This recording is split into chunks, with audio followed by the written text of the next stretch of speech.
Hello students, welcome to the Medha Redefined. मैं विमलेश और आज की इस वीडियो में हम लोग सॉल्व करने वाले हैं एग्जाम्पलर बायोलॉजी का फर्स्ट चैप्टर क्लास 10th का लाइफ प्रोसेसेस। उसका हम लोग एग्जाम्पलर सॉल्व करने वाले हैं। चैप्टर 6 है, तो आई होप ये चैप्टर सभी लोगों ने पढ़ लिया होगा। तो जो भी अगर कुछ डाउट्स आपके बन रहे हैं इस चैप्टर में, तो एग्जाम्पलर सॉल्व करते समय वो पूरे के पूरे डाउट्स क्लियर हो जाएंगे आपके। तो आइए स्टार्ट करते हैं। और एग्जाम्पलर बहुत ज़रूरी होती है, एग्जाम्पलर बहुत ज़्यादा इंपॉर्टेंट होती है, ये आप लोगों को पता होगा। और नहीं पता है तो ये अपने दिमाग में बिठा लीजिए कि एग्जाम्पलर सारे चैप्टर के सारे क्वेश्चंस करने बहुत ज़्यादा ज़रूरी है, बहुत ही ज़्यादा ज़रूरी। ठीक है, चलिए, अगर आप एग्जाम्पलर अच्छे से सॉल्व कर पा रहे हैं तो इसका मतलब आपने चैप्टर अच्छे से पढ़ रखा है। ठीक है, और एग्जाम्पलर में बहुत अच्छे अच्छे क्वेश्चंस होते हैं, अभी आप लोग देख पाएंगे। ठीक है, चलिए स्टार्ट करते हैं। पहले इस पूरी वीडियो में हम लोग लॉन्ग क्वेश्चंस को छोड़ के बाकी सारी चीज़ें करेंगे, क्योंकि लॉन्ग क्वेश्चंस, जब तक हम लॉन्ग क्वेश्चंस तक पहुंचेंगे तब तक आप देखेंगे जो भी लॉन्ग क्वेश्चंस होंगे उन सब चीज़ों के बारे में हम ऑलरेडी डिस्कस कर चुके हैं। ठीक है, तो वो लोग आप लोग आराम से इजीली कर लोगे।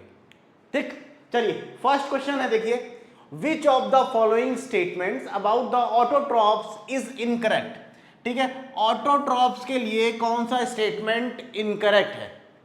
ठीक है, और एमसीक्यूज में एमसीक्यूज को करते समय सबसे इंपॉर्टेंट होता है क्वेश्चन को बहुत ध्यान से पढ़ना चाहिए। कहाँ फॉल्स लिखा है, कहाँ ट्रू लिखा है, कहाँ करेक्ट लिखा है, कहाँ इनकरेक्ट लिखा है, बहुत कंफ्यूजन होती है लोगों को। ठीक है, तो देखते हैं, हमको इनकरेक्ट वाला बताना है, इसमें करेक्ट वाला नहीं बताना है। तो ए है, they synthesize carbohydrates from carbon dioxide and water in the presence of sunlight and chlorophyll. ये तो करेक्ट लग रहा है, ये स्टेटमेंट ए करेक्ट है। ठीक है, स्टेटमेंट ए करेक्ट है। ठीक है, बी देखते हैं, they store carbohydrates in the form of starch, है ना। प्लांट्स क्या करते हैं, प्लांट्स कार्बोहाइड्रेट को स्टार्च के फॉर्म में स्टोर करते हैं। तो ये सेकंड, ये जो बी है, बी स्टेटमेंट, ये भी करेक्ट लग रहा है। ठीक है, they convert carbon dioxide and water into carbohydrates in the absence of sunlight. ठीक है, यहां पर देखिए एब्सेंस ऑफ सनलाइट, तो ये तो गलत है, क्योंकि फोटोसिंथेसिस का जो प्रोसेस होता है ना, वो क्या होता है, उसमें सनलाइट तो मैंडेटरी होती है, सनलाइट बहुत जरूरी होती है, तो यहां एब्सेंट है। ठीक है, ये इनकरेक्ट है। They constitute the first trophic level in the food chain. First trophic level, जो प्रोड्यूसर्स होते हैं वही फर्स्ट ट्रॉफिक लेवल पे आते हैं और वो होते हैं प्लांट्स, तो ये भी करेक्ट है। तो यहाँ पर ऑप्शन सी हमारा करेक्ट ऑप्शन होने वाला है। यही ऑप्शन सी स्टेटमेंट ऐसा है जो क्या है, इनकरेक्ट है। ठीक है, इस तरीके से आप आइडेंटिफाई करोगे आंसर्स को। ओके, चलिए क्वेश्चन बी देखिए, सॉरी क्वेश्चन 2 देखिए, in which of the following groups of organisms food materials is broken down outside the body and absorbed। ठीक है, कौन से ऐसे ऑर्गेनिजम्स हैं जो क्या करते हैं, फूड को अपनी बॉडी से बाहर ही ब्रेक कर देते हैं, डाइजेस्ट कर देते हैं, फिर उसको अपनी बॉडी में सक करते हैं, है ना, फिर उसको अपनी बॉडी में क्या करते हैं, सक करते हैं। तो क्या होगा, हमको पता है जो सैप्रोफाइट्स होते हैं, जो सैप्रोफाइट्स होते हैं वो अपने फूड को, अपने डाइजेस्टिव जूसेस को बाहर जो डिकम्पोज्ड या जो डिकम्पोजिंग जो मटेरियल्स होता है उस पर सिक्रीट कर देते हैं और उनका फूड जो है बाहर ही डाइजेस्ट हो जाता है, फिर उसको सक कर लेते हैं। ये कहाँ पर होता है, सैप्रोफाइट्स में। और सैप्रोफाइट में कौन से ऑर्गेनिजम्स होते हैं, कौन से ऑर्गेनिजम्स होते हैं, सोचिए, सैप्रोफाइट्स में होते हैं फंगाई, है ना, फंगाई होते हैं और बैक्टीरिया होते हैं। तो देखिए यहाँ पर ऑप्शन ए में क्या है, mushroom, green plants and amoeba. तो ये तो नहीं हो सकता क्योंकि ग्रीन प्लांट्स आ गए। ठीक है, हमें सैप्रोफाइट्स की जरूरत है। यहाँ पर देखिए ईस्ट, मशरूम, ब्रेड मोल्ड, ये तीनों क्या है, तीनों क्या है, ये फंगस है, तो ये थोड़ा करेक्ट लग रहा है। ठीक है, पैरामीशियम, अमीबा, कस्कूटा, नहीं भाई ये भी नहीं, कस्कूटा, लाइस एंड टेपवर्म, ये भी नहीं। ठीक है, तो ऑप्शन बी हमारा करेक्ट है कि ऑप्शन बी में जो फंगस हैं, जो फंगाई है, east, mushroom and bread mould, ये अपने फूड बॉडी से बाहर ही ब्रेक कर लेते हैं, फिर उसको अपनी बॉडी में इंजेक्ट करते हैं। ठीक है, समझ में आ गया, आ गया समझ में। चलिए आगे बढ़ते हैं, आगे बढ़ते हैं। क्वेश्चन नंबर 3, क्वेश्चन नंबर 3 क्या है? Select the correct statement. अब यहां पर हमको करेक्ट स्टेटमेंट सेलेक्ट करनी है, ठीक है? करेक्ट स्टेटमेंट ध्यान दीजिए। तो ए क्या है? Heterotrophs do not synthesize their own food, है ना? हेट्रोट्रॉफ्स अपना फूड खुद नहीं बनाते, तो ये तो करेक्ट है, ये तो स्टेटमेंट करेक्ट लग रहा है, ठीक है? Heterotrophs utilize solar energy for photosynthesis, है ना? हेट्रोट्रॉफ्स तो अपना फूड बना नहीं सकते, तो वो कैसे सोलर एनर्जी को क्या करते हैं? यूटिलाइज कर सकते? नहीं कर सकते, तो ये तो गलत है, ठीक है? Heterotroph synthesize their own food, ये भी गलत है, वो तो ऑटोट्रॉफ होते हैं। Heterotrophs are capable of converting carbon dioxide and water into carbohydrates, नहीं, वो तो ऑटोट्रॉफ्स होते हैं। तो कौन सा ऑप्शन करेक्ट है? Option A is the correct, ठीक है? ऑप्शन ए जो स्टेटमेंट है वो करेक्ट है, तो यहां पर हमने ऑप्शन ए मार्क कर लिया। क्यों? क्योंकि हमको करेक्ट स्टेटमेंट फाइंड करनी थी, ठीक है? चलिए क्वेश्चन 4 पे आ जाइए। क्वेश्चन 4 पे आ जाइए। क्या है question? Which is the correct sequence of parts in human alimentary canal, ठीक है? ह्यूमन एलिमेंट्री कैनाल में करेक्ट सीक्वेंस कौन सा है? पहले तो आता है माउथ, ठीक है भाई, फिर आता है स्टमक, नहीं, पहले माउथ आता है, फिर आता है ऑइसोफेगस, है ना? ऑइसोफेगस कहाँ है? पहले माउथ फिर ऑइसोफेगस, ठीक है? फिर स्टमक आता है, ठीक है?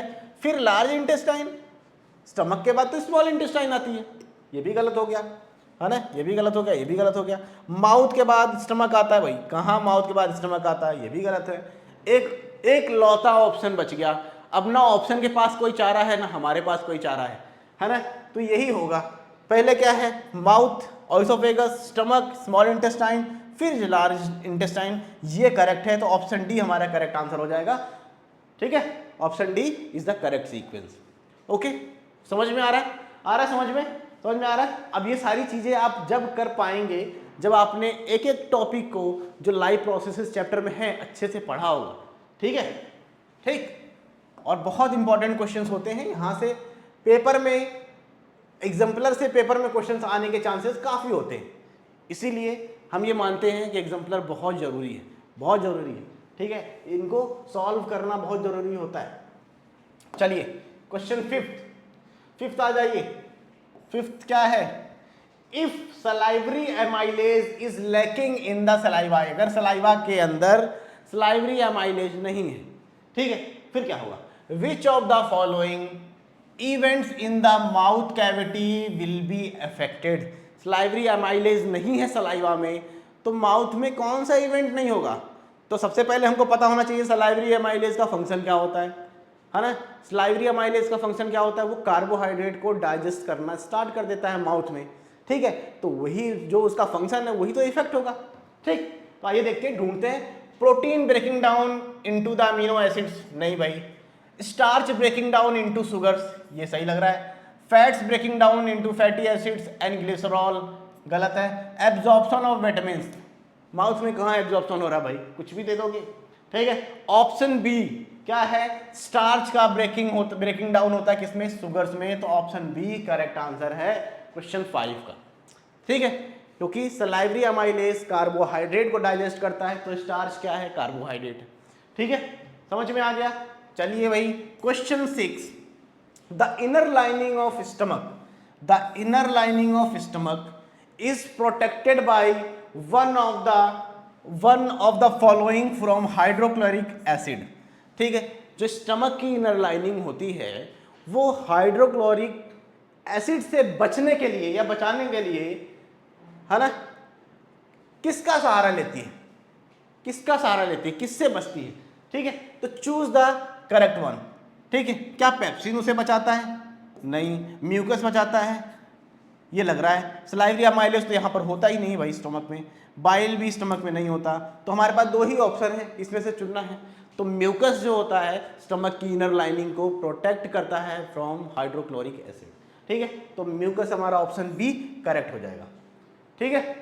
ठीक, ऑप्शन बी करेक्ट हो जाएगा, ठीक है? चलिए आते हैं क्वेश्चन 7।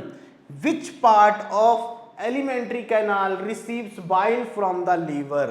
ठीक है। लीवर जो बाइल जूस सिक्रीट करता है, लीवर जो बाइल जूस सिक्रीट करता है वो सिक्रीट होके जाता कहाँ है, वो सिक्रीट होने के बाद जाता कहाँ है, कहाँ पर रिलीज होता है, ठीक है। स्टमक में नहीं, स्मॉल इंटेस्टाइन में हाँ, लार्ज इंटेस्टाइन में भी नहीं, इसोफेगस में भी नहीं, तो ऑप्शन बी हमारा करेक्ट हो जाएगा, ठीक है। जो लीवर बाइल जूस सिक्रीट करता है वो आता है बाइल जूस स्मॉल इंटेस्टाइन में, और स्मॉल इंटेस्टाइन ही क्या है, साइट ऑफ कंप्लीट डाइजेशन, और यहीं पर कंप्लीट डाइजेशन होता है, ठीक है। समझ में आ गया। ऑल्दो बीच में एक चीज और होती है, गॉल ब्लैडर, जहां पर बाइल जूस सिक्रीट स्टोर भी होता है। लीवर तो सिक्रीट करता है लेकिन बाइल जूस स्टोर भी होता है, कहां पर, गॉल ब्लैडर में, ठीक, ये भी ध्यान रखना, ठीक। नेक्स्ट क्वेश्चन 8, क्वेश्चन 8 पे चलते हैं, ठीक है।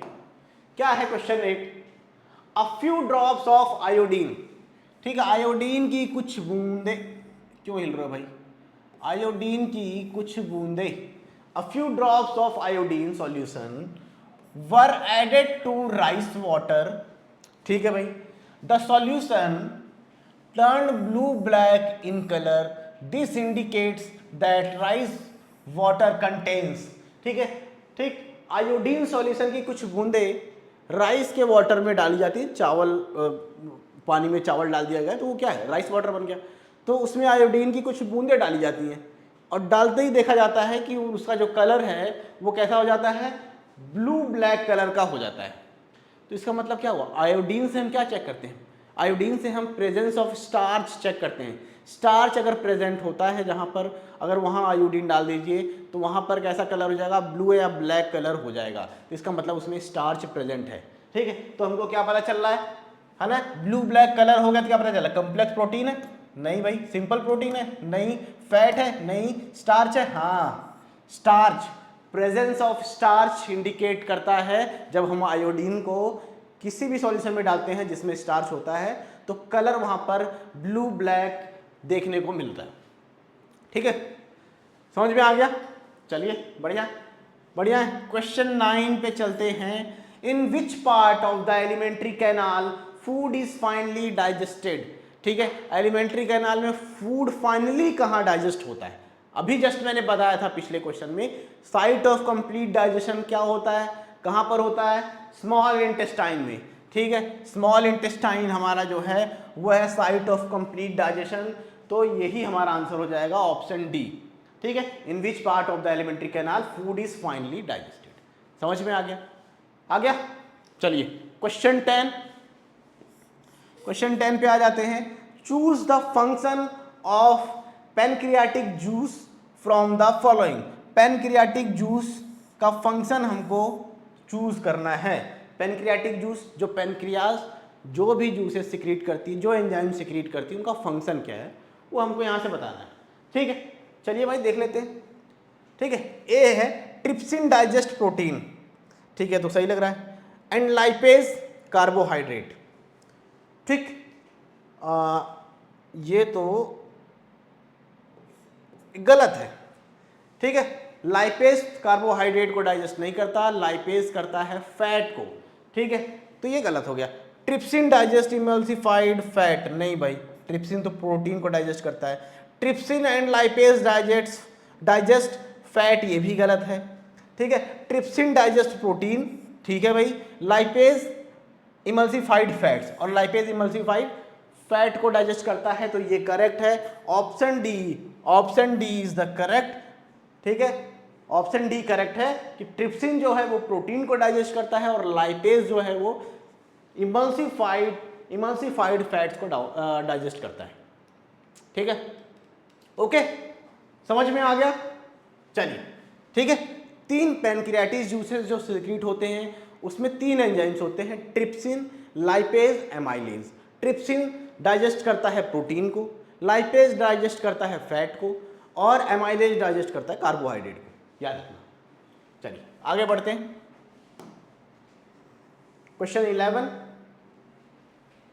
Question 11, when air is blown from mouth, when air is blown from mouth into a test tube, okay, lime water, the lime water turned milky due to the presence of, ठीक है, जब हम एक टेस्ट ट्यूब में फूंकते हैं, ठीक है, test tube में जिसमें लाइम वाटर भरा हुआ है, ठीक, लाइम वाटर क्या होता है, लाइम वाटर भरा हुआ है, क्या होता है लाइम वाटर,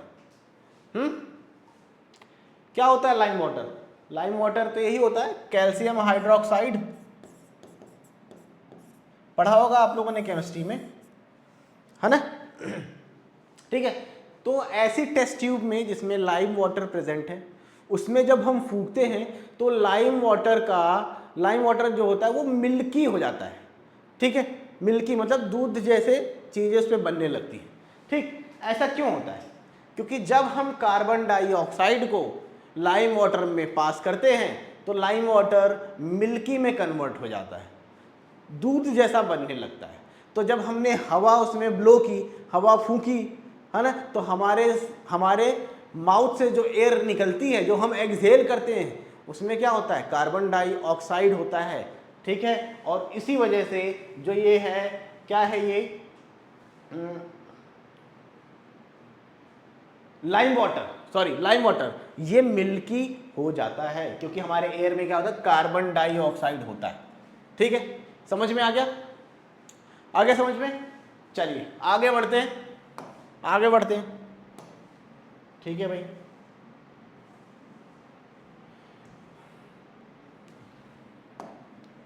ठीक है, question 12, the correct sequence of anaerobic reactions in east के अंदर जो एनारोबिक रिएक्शन होता है वो कौन सा सीक्वेंस है वो हमको बताना है, ठीक है। चलिए पहले देखते हैं, ग्लूकोज पहले साइटोप्लाज्म में ही पायरुवेट में कन्वर्ट हो जाता है, ठीक है भाई, बढ़िया है, ठीक है।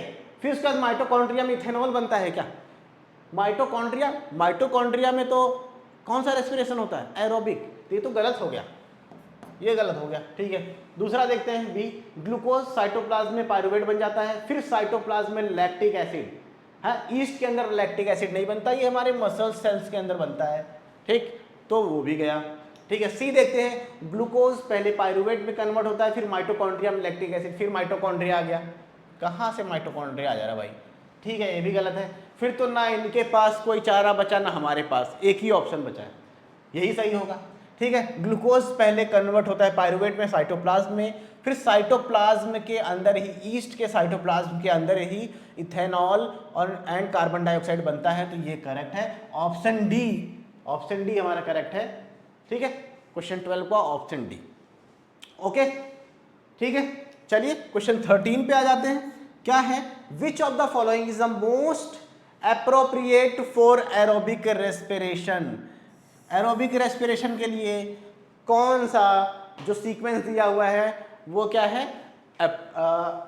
एप्रोप्रिएट है, ठीक है, ठीक। चलिए ऑप्शन ए में क्या है, यहां पर एरोबिक रेस्पिरेशन हो रहा है, ठीक है, ग्लूकोज माइटोकॉन्ड्रिया के अंदर पायरुवेट में बदल जाता है, ग्लूकोज नहीं, माइटोकॉन्ड्रिया के अंदर थोड़ी पायरुवेट में बदलता है, साइटोप्लाज्म में होता है ना उसका, तो ये तो गलत हो गया पहला। बी देखिए, ग्लूकोज साइटोप्लाज्म में पायरुवेट में कन्वर्ट होता है, फिर माइटोकॉन्ड्रिया के अंदर कार्बन डाइऑक्साइड और वाटर बनता है और एनर्जी निकलती है, ये तो सही लग रहा है। आगे देख लेते हैं, ग्लूकोज साइटोप्लाज्म में पायरुवेट बनता है, एनर्जी निकलती है, हाँ बिल्कुल, पायरुवेट जब बनता है तब भी एनर्जी निकलती है, ध्यान रखना। और फिर माइटोकॉन्ड्रिया में कार्बन डाइऑक्साइड प्लस H2O बनता है, लेकिन एनर्जी भी निकलती है, एनर्जी यहाँ दिया नहीं है, ठीक है। ग्लूकोज साइटोप्लाज्म में पायरुवेट बनता है, एनर्जी निकलती है, ठीक है। फिर माइटोकॉन्ड्रिया में कार्बन डाइऑक्साइड बनता है, वाटर बनता है और एनर्जी निकलती है, तो सबसे करेक्ट हमारा ये हो गया, ऑप्शन डी करेक्ट है। ये गलत है क्योंकि यहाँ पर पायरुवेट के साथ एनर्जी नहीं दिया हुआ है, ठीक है, यहाँ पर पायरुवेट के साथ एनर्जी दिया हुआ है या लास्ट में एनर्जी नहीं दिया हुआ है, ठीक है। तो ऑप्शन डी, क्वेश्चन नंबर 13 का ऑप्शन डी करेक्ट है, ध्यान से समझ लीजिएगा, ठीक। चलिए आगे बढ़ते हैं, क्वेश्चन 14,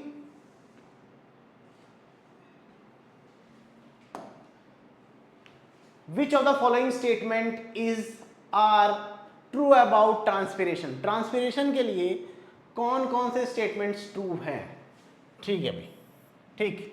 चलिए स्टेटमेंट पहला वाला पढ़ते हैं हम लोग। ड्यूरिंग इनहेलेशन, सॉरी मैंने ट्रांसपिरेशन पढ़ दिया, रेस्पिरेशन है भाई, रेस्पिरेशन है।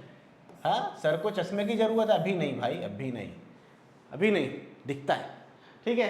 During inhalation ribs move inward and diaphragm is raised. जब हम अपनी सांस अंदर खींचते, एयर को अंदर खींचते हैं तो हमारे जो ये थोरेसिक कैविटी है फूल जाती है ना, तो रिप्स बाहर आएंगे, अंदर छोड़ जाएंगे, है ना। ये तो गलत हो गया, पहला गलत हो गया, ठीक है।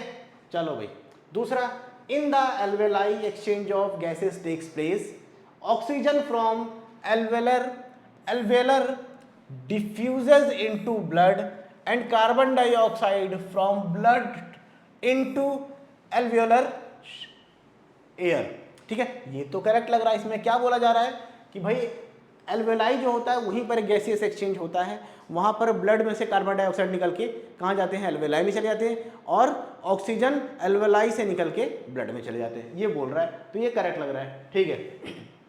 थर्ड क्या है, haemoglobin has greater affinity for carbon dioxide than oxygen. नहीं भाई, हीमोग्लोबिन ऑक्सीजन से ज़्यादा प्यार करता है, कार्बन डाइऑक्साइड से नहीं, तो ये गलत लिखा हुआ है, ठीक है। चलिए अब फोर्थ स्टेटमेंट क्या है, alveoli increase surface area for exchange of gases, ठीक है, ये भी करेक्ट है। एल्वेलाई जो होता है बलून लाइक स्ट्रक्चर होता है, और वो जब एयर उसमें फील होती है तो फूलता है, सरफेस एरिया इंक्रीज होता है, और गैसियस एक्सचेंज के लिए सरफेस एरिया बढ़ जाता है। तो क्या क्या मिल गया हमको, है ना, सेकंड एंड फोर्थ स्टेटमेंट सही है। कहाँ भाई second and fourth, D, option D है correct, second and fourth statement, ठीक है। समझ में आ रहा है समझ में। चलिए क्वेश्चन 15 पे आ जाते हैं, फिर समझ में आ रहा है, बहुत अच्छी बात है।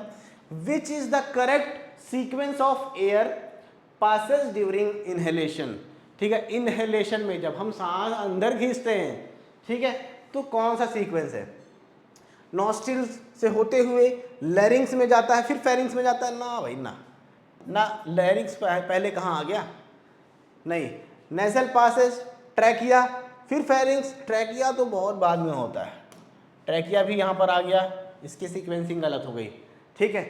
ठीक, यहाँ लैरिंग से भाई साहब स्टार्ट ही कर रहे हैं, तो ये तो वैसे ही गलत है, ठीक है। स्टार्ट होता है नॉस्ट्रिल से, यहाँ पर भी देखो कोई चारा बचा, ऊपर वाले 3 तो गलत हैं, तो चौथा क्या होगा, आंख बंद करके करेक्ट मार दो, ठीक है। ऐसा मत करना, एक बार पढ़ लेना भाई, ठीक है। नॉस्ट्रिल से एयर पास होती है फेरिंग्स में, और फेरिंग्स के बाद जाता है लैरिंग्स में, लैरिंग्स और लैरिंग्स के बाद जाता है ट्रैकिया में, और ट्रैकिया से जाता है एल्वेलाई में, ठीक है। तो फेरिंग्स जो होता है ये करेक्ट है, ऑप्शन डी जो है हमारा, ऑप्शन डी करेक्ट है, ठीक है। फेरिंग्स जो होता है वो कॉमन पासेज होता है एयर और फूड दोनों के लिए। लैरिंग्स के बाद, फेरिंग्स के आगे जाने के बाद ये जो रास्ता है वो 2 पार्ट में बढ़ जाता है, एक इसोफेगस और एक बच जाता है लैरिंग्स जिसमें एयर पास होती है, ठीक है। उसके बाद ट्रैकिया आता है जिसके बाद कार्टिलेजिनस रिंग्स होती हैं, वो आप लोग जानते ही होंगे, अभी क्वेश्चन आएगा समझा दूंगा, फिर एल्वेलाई, ठीक है। ऑप्शन डी करेक्ट है, ऑप्शन डी करेक्ट है। चलिए आगे बढ़ते हैं क्वेश्चन नंबर 16, ठीक है। क्या दे रखा है, during respiration exchange of gases takes place in, respiration के दौरान एक्सचेंज ऑफ गैसेस कहाँ पर होता है, अभी तो हमने पढ़ा है ना, कहाँ पर होता है, ट्रैकिया में होता है, लैरिंग्स में होता है, नहीं, एल्वेलाई में होता है, बिल्कुल एल्वेलाई में ही होता है, बलून लाइक स्ट्रक्चर, फूलता है, सरफेस एरिया बढ़ा देता है, गैसियस एक्सचेंज। कुछ समझ में आ रहा है, कुछ याद आ रहा है, पिछले ही क्वेश्चन में हमने पढ़ा था, ठीक है, पिछले क्वेश्चन में, ठीक। एल्वेलाई एंड थ्रोट गलत, थ्रोट एंड लैरिंग्स गलत, तो गैसियस एक्सचेंज कहाँ पर होता है, लंग्स के एल्वेलाई में होता है, ठीक है। देख रहे हो डिटेल में, अगर सारे टॉपिक्स आपने पढ़े हैं, digestion, nutrition, respiration, transportation, excretion, तभी ये सारी चीज़ें कर पाओगे आप लोग, ठीक है, ठीक, ओके। चलिए भाई बढ़ते हैं आगे, 17 पे आ गए। क्वेश्चन 17 क्या कह रहा है, इसकी भी बात सुन लेते हैं थोड़ा। Which of the following statement is are true about heart. अब हार्ट के बारे में दिल की बात पूछ रहा है ना, दिल की बात पूछ रहा है कि कौन सी दिल के लिए कौन सी चीज़ें सही हैं, कौन सी स्टेटमेंट सही है, हाँ। देखते हैं भाई, दिल तो बड़ा नादान है, उसको सब कुछ सही लगता है, वो वाला नहीं डायलॉग मारना यहाँ पर, ठीक है। ये साइंटिफिक टर्म्स की बात हो रही है। चलिए स्टेटमेंट पढ़ते हैं एक एक करके। Left atrium receives oxygenated blood from the different parts of body while right atrium receive deoxygenated blood from lungs। ठीक है, ये तो करेक्ट लग रहा है, सॉरी इनकरेक्ट लग रहा है। लेफ्ट ऑट्रियम मतलब इधर वाला, ठीक है, इधर वाला। तो ये क्या करता है, रिसीव ऑक्सीजनेटेड ब्लड, ठीक है, ये तो थोड़ा सही लग रहा है। From different parts of the body, from different parts of the body है, ऑक्सीजन बॉडी के पार्ट से कहाँ मिल रहा है, ये तो यहाँ पर गलत हो गया ना, गलत हो गया। अब यहाँ पर आ जाते हैं। Left ventricles pump oxygenated blood to different body parts while the right ventricle pump deoxygenated blood to lungs। ये सही है। लेफ्ट वेंट्रिकल जो है ऑक्सीजनेटेड ब्लड पंप करता है और पूरी बॉडी तक जाता है, ठीक है। और राइट वेंट्रिकल जो है वो डीऑक्सीजनेटेड ब्लड पंप करता है और निकल के लंग्स में ब्लड जाता है, वहां पर वो फिर ऑक्सीजन को एब्जॉर्ब करता है, कार्बन डाइऑक्साइड को रिलीज करता है। तो ये करेक्ट है, ठीक है। थर्ड वाला देखो, left atrium transfer oxygenated blood to right ventricles which send it to the different body part.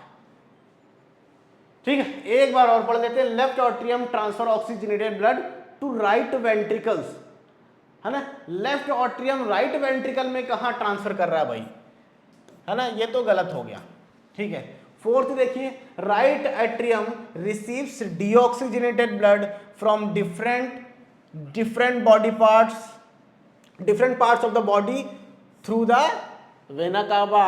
याद रखना, left ventricle pumps oxygenated blood to different parts of the body.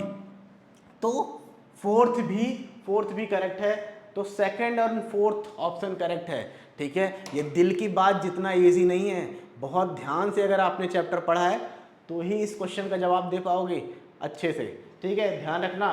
तो यहाँ पर स्टेटमेंट 2 एंड स्टेटमेंट 4 करेक्ट है, तो 2 और 4 कहाँ पर है, ऑप्शन सी, तो ऑप्शन सी हमारा हो जाएगा करेक्ट, ठीक है। ठीक, समझ में आ गया। चलिए क्वेश्चन 18 देखिए। What prevents backflow of blood inside the heart during contraction. ठीक है, हार्ट के अंदर ऑट्रियम से ब्लड वेंट्रिकल में ट्रांसफर होता है, पुश होता है, पंप होता है ना, कहीं ये उल्टा ना चला जाए, बैकफ्लो ना हो जाए, वेंट्रिकल से ऑट्रियम में ना चला जाए ब्लड, तो ये तो रोकना पड़ेगा ना। तो क्या चीजें रोकती हैं, कौन सी वॉल्व रोकती हैं, है ना, क्या चीजें हैं जो ब्लड के बैकफ्लो को रोकती हैं, ठीक है। तो यहाँ पर वॉल्व लगे होते हैं, हार्ट के अंदर वॉल्व लगे होते हैं जो बैकफ्लो को रोकते हैं। तो option A, valves in heart prevents backflow of blood, ठीक है, समझ में आ गया। अब हार्ट के अंदर मैं बता देता हूँ, थोड़ा सा सिंपल स्ट्रक्चर बना देता हूँ मैं। मान लीजिए ये हार्ट है, ठीक है, मान लीजिए, ऐसा तो नहीं होता, मान लीजिए हार्ट का स्ट्रक्चर तो देखा ही होगा हम लोगों ने, 4 चैम्बर है, 1 2 3 4। तो ये दो लेफ्ट साइड में एक यहाँ पर वॉल्व होता है और राइट साइड में एक यहाँ पर वॉल्व होता है, ठीक है। इस वाले वॉल्व को, लेफ्ट साइड वाले वॉल्व को क्या बोलते हैं, बाइकस्पिड वॉल्व। क्या बोलते हैं, बाइकस्पिड वॉल्व, ठीक है। जिसको और क्या बोलते हैं, मिट्रल वॉल्व। ध्यान रखना, ये आ सकता है क्वेश्चन। और यहाँ पर ये जो है इसको बोलते हैं राइट साइड वाले को ट्राइकस्पिड वॉल्व,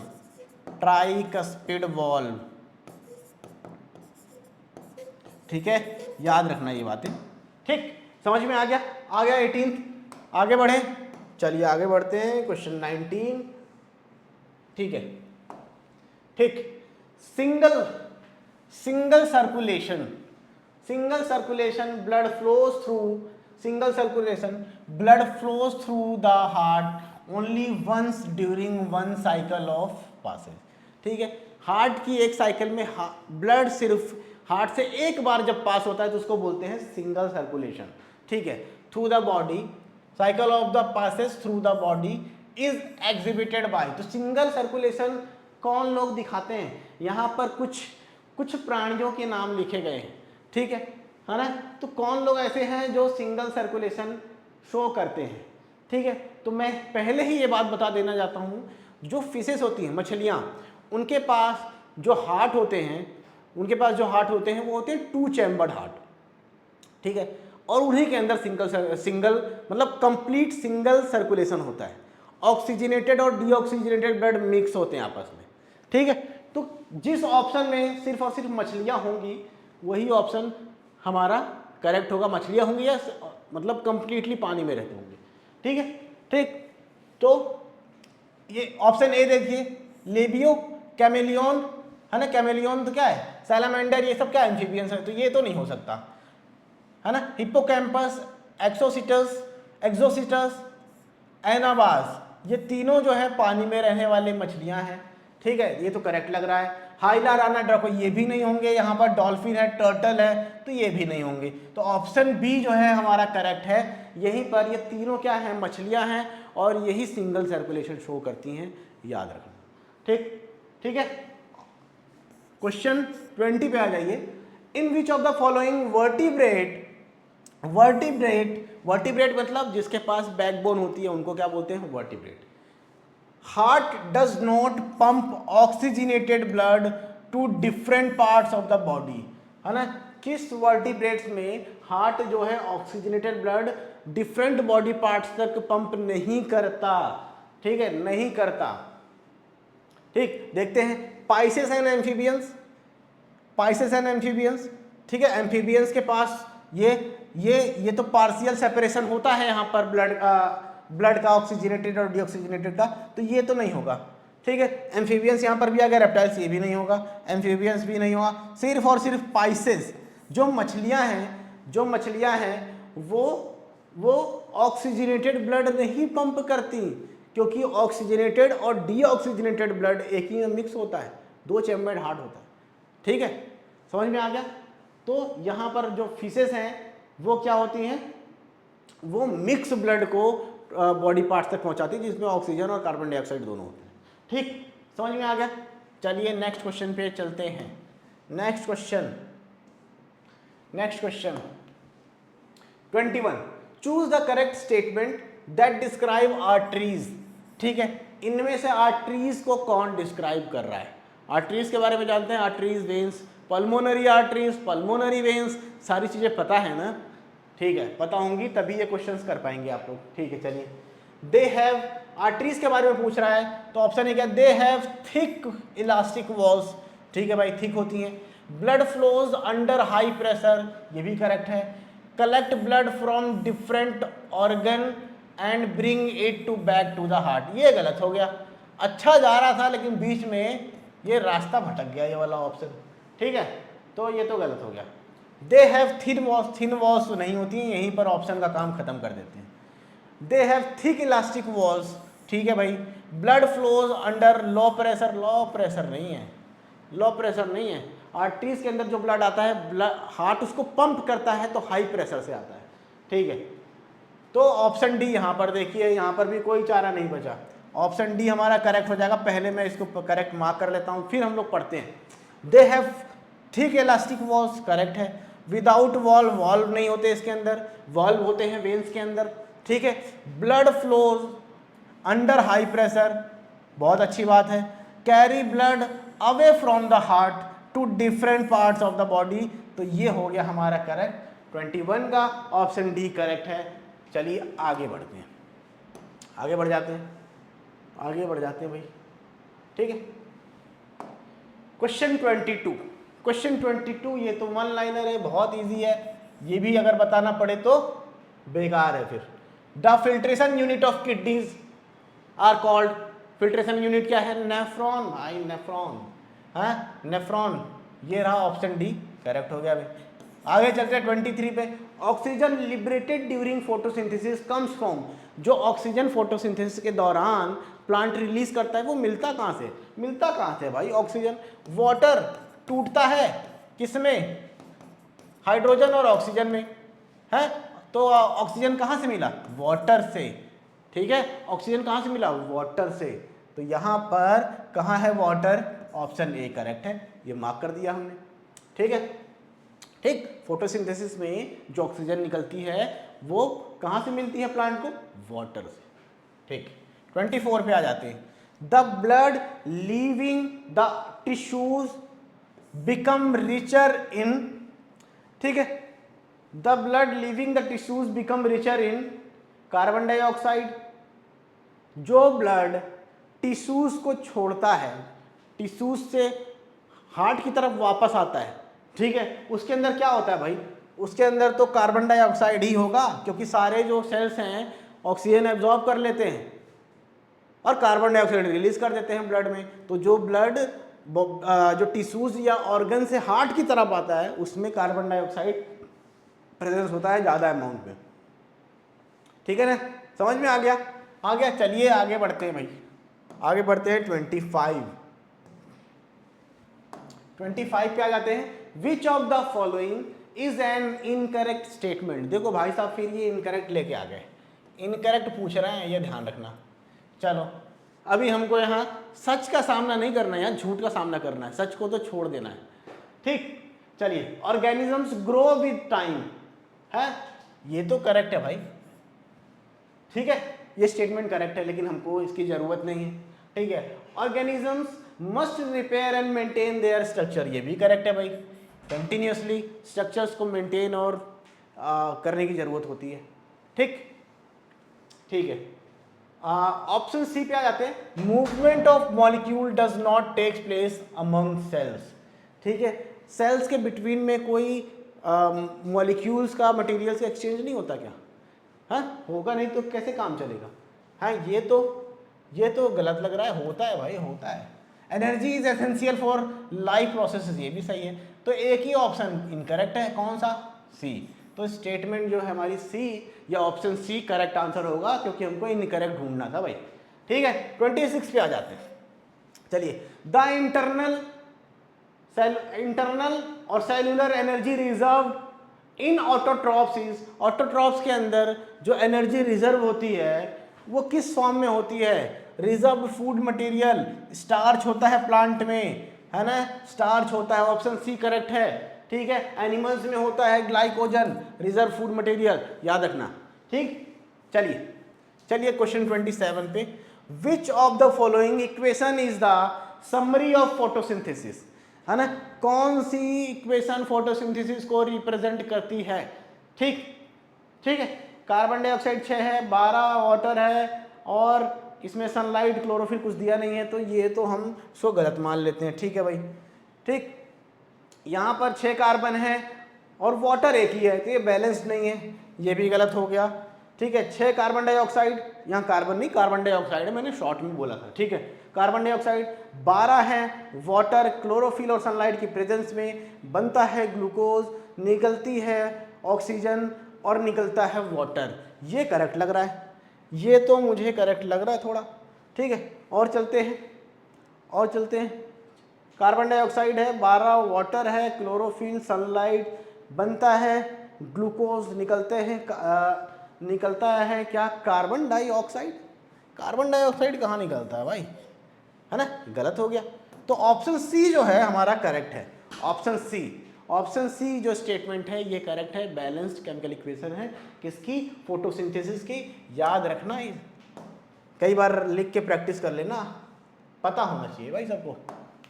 ठीक है, 28 पे आ जाते हैं। 28, choose the event that does not occur in photosynthesis. Photosynthesis में क्या नहीं होता है?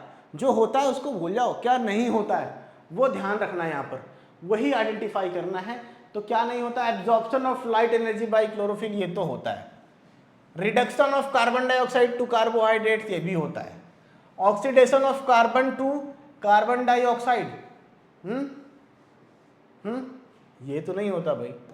है, कार्बन का ऑक्सीडेशन कार्बन डाइऑक्साइड में थोड़ी होता है, ये तो गलत है। Conversion of light energy to chemical energy, ये भी होता है। तो ऑप्शन सी जो है वो हमारा इनकरेक्ट है, तो इन भाई साहब को हम मार्क कर देते हैं, ये हमारा आंसर हो जाएगा। अब चलते हैं अगले क्वेश्चन 29 में।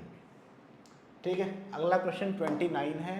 29 में क्या बोला जा रहा है, क्या बोला जा रहा है 29 में, the opening and closing of the stomatal pore depends upon oxygen. ठीक है, ओपनिंग एंड क्लोजिंग स्टोमेटा जो ओपन और क्लोज होते हैं वो किस पे डिपेंड करता है, किस पे डिपेंड करता है?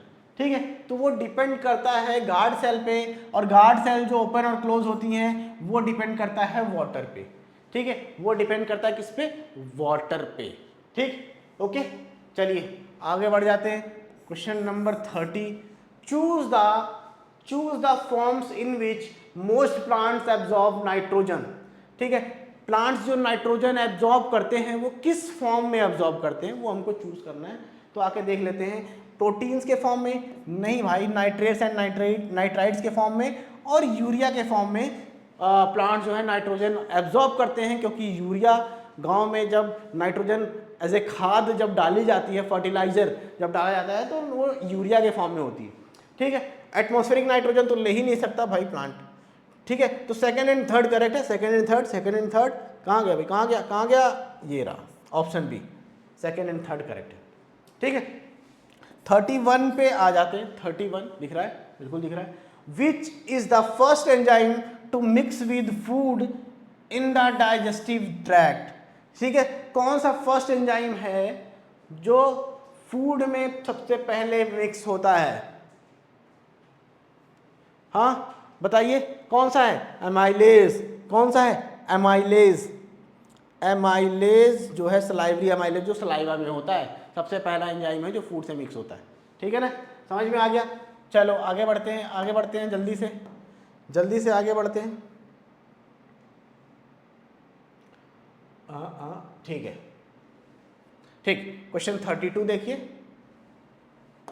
32, विच of the following statements is correct. यहां पर करेक्ट स्टेटमेंट को हमको फाइंड करना है, करेक्ट स्टेटमेंट। ठीक है, पहला देखिए, यहां करेक्ट करना है। ठीक है, पहला क्या है, pyruvate can be converted into ethanol and carbon dioxide by yeast. ये तो करेक्ट है भाई, करेक्ट है। ठीक है, ईस्ट पाइरुवेट को इथेनॉल और कार्बन डाइऑक्साइड में कन्वर्ट कर सकता है, एनारोबिक रेस्पिरेशन हो सकता है भाई। Fermentation takes place in aerobic bacteria, गलत, एनारोबिक में होता है। Fermentation takes place in mitochondria, गलत, साइटोप्लाज्म में होता है। Fermentation is a form of anaerobic respiration, सही है। कितने सही है? First and fourth. कहां पर है first and fourth? Option C, option C, first and fourth. ठीक है, चलिए आ जाते हैं question 33। Lack of oxygen in muscles. Muscles के अंदर जब ऑक्सीजन कम पड़ जाती है तब क्या होता है? Often leads to cramps among cricketers, this results due to. ये क्यों होता है? ज़्यादातर एथलीट या क्रिकेटर्स में, है ना, मसल्स में क्या पड़ जाते हैं? क्रैम्प्स पड़ जाते हैं जब उनमें ऑक्सीजन की कमी हो जाती है। क्यों होता है ऐसा? ठीक है, क्योंकि जो पाइरुवेट है, क्योंकि पाइरुवेट जो है वहाँ पर ऑक्सीजन उसको मिल नहीं पाता है एनर्जी जनरेट करने के लिए, तो पाइरुवेट कन्वर्ट हो जाता है किसमें? लैक्टिक एसिड में, और वो वहाँ पर इकट्ठा हो जाता है और वही क्रैम्प को कॉज करता है। तो conversion of pyruvate to ethanol, गलत। Conversion of pyruvate to glucose, गलत।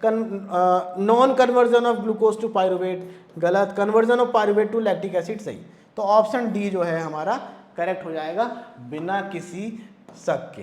कोई शक नहीं भाई, कोई शक नहीं। ऑप्शन क्वेश्चन 34 हमको करना है, आगे देखते हैं। ठीक है, ठीक, समझ में आ गया, समझ में आ गया। 34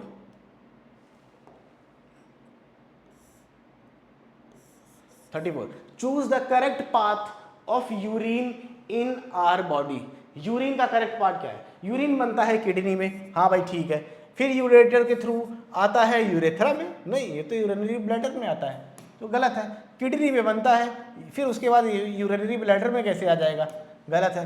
किडनी में बनता है, यूरेटर्स के थ्रू यूरिनरी ब्लैडर में आता है, फिर यूरेथ्रा के थ्रू बॉडी से बाहर निकाल दिया जाता है, तो ये करेक्ट है। यूरिनरी ब्लैडर में कहाँ? पहला यूरिनरी ब्लैडर, तो ऑप्शन सी जो है ये करेक्ट है। फॉर्मेशन किडनी में होता है, यूरेटर्स के थ्रू वो यूरिनरी ब्लैडर में आके स्टोर होता है और यूरेथ्रा के थ्रू वो बॉडी से बाहर निकाल दिया जाता है। ठीक है, समझ में आ गया। ये हो गई यूरिन की कहानी। अब आ जाते हैं किस पे? एमसीक्यूज का लास्ट क्वेश्चन 35। ठीक है, 35, चलिए। During the deficiency of oxygen in tissues of human beings, pyruvic acid is converted into lactic acid in the cytoplasm, chloroplast, mitochondria, Golgi body. Cytoplasm के अंदर होता है, साइटोप्लाज्म के अंदर जो पायरुवेट है वो लैक्टिक एसिड में कन्वर्ट होता है। ठीक है, तो ये हो गया हमारा क्या 35वां क्वेश्चन, और ये हमारा एमसीक्यूज वाला पोर्शन कंप्लीट हो गया। ठीक है,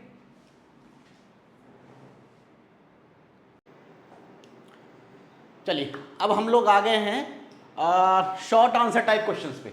ठीक है, चलिए स्टार्ट करते हैं। Question number 36, name the following. ठीक है, इसमें नेमिंग करनी है।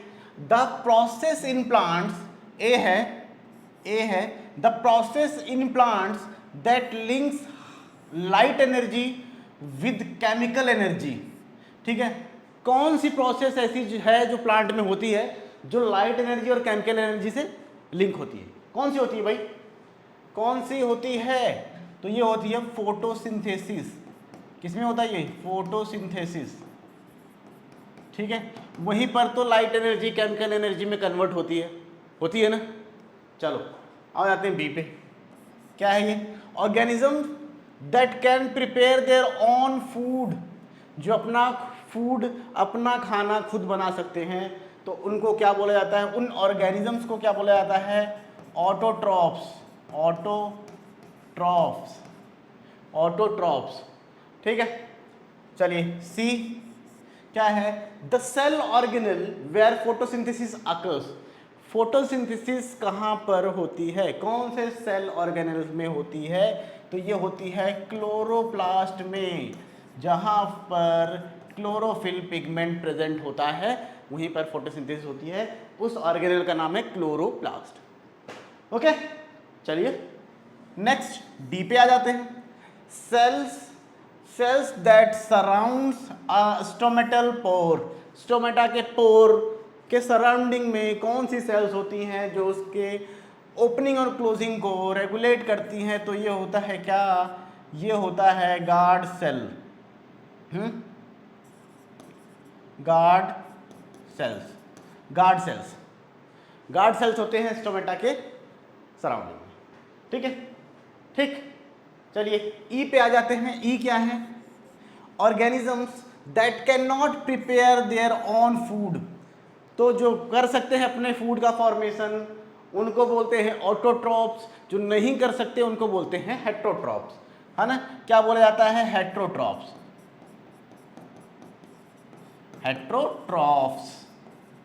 ओके, क्लियर है?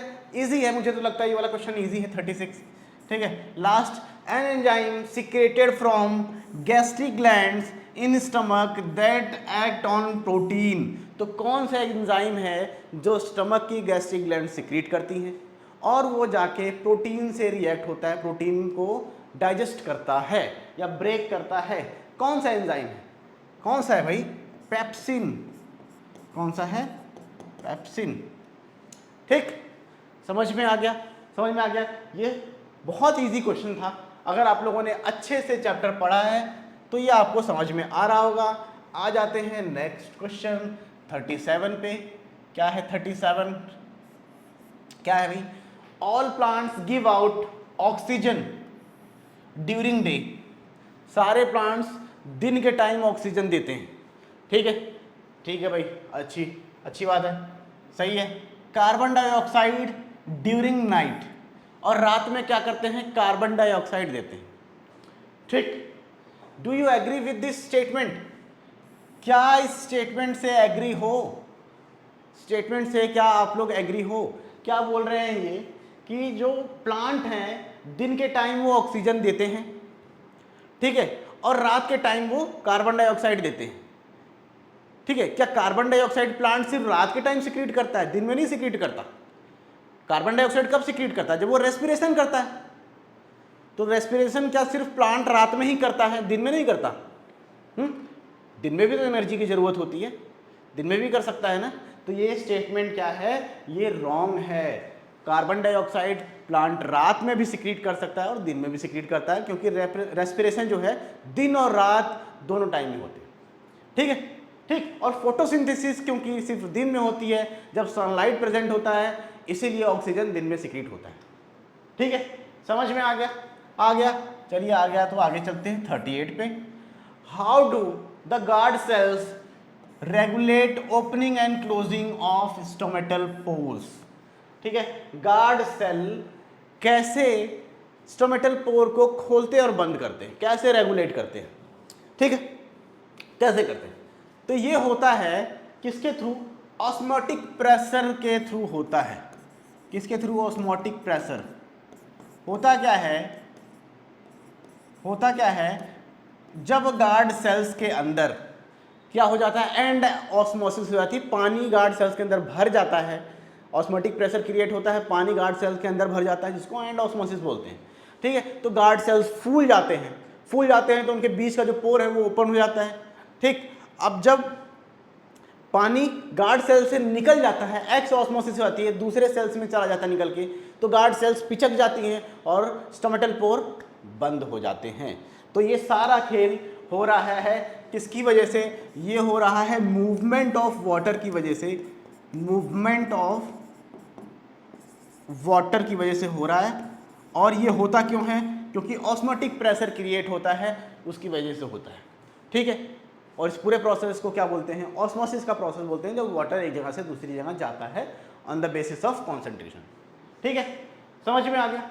आ गया कैसे रेगुलेट होता है स्टोमेटल पोर, कैसे खुलता है बंद होता है गार्ड सेल्स की हेल्प से, समझे? ठीक है, बस इसी को अपने वर्ड्स में आप लोगों को लिखना है। ठीक है, ओके। अब आ जाते हैं 39, क्वेश्चन नंबर 39 क्या है? Two green plants are kept separately in oxygen free container. ठीक है, दो ग्रीन प्लांट्स को ऑक्सीजन फ्री कंटेनर में रखा गया है, मतलब ऑक्सीजन नहीं है उसमें। ठीक है, ठीक। One in the dark and the other in the continuous light, which one will live longer, give reason. ठीक है, तो ऑक्सीजन फ्री दो कंटेनर हैं, उसमें प्लांट्स रख लिए गए, उसमें ऑक्सीजन नहीं है। ठीक है, एक प्लांट को, एक कंटेनर को धूप में रख दिया गया, एक कंटेनर को अंधेरे में रख दिया गया, रूम में रख दिया गया। तो कौन सा प्लांट है जो ज़्यादा देर तक जिंदा रहेगा? ठीक है, कौन सा प्लांट है जो ज़्यादा देर तक जिंदा रहेगा? सोचिए, सोचिए कौन सा प्लांट है? तो जिंदा रहने के लिए क्या करेगा प्लांट? प्लांट को करना होता है फोटोसिंथेसिस।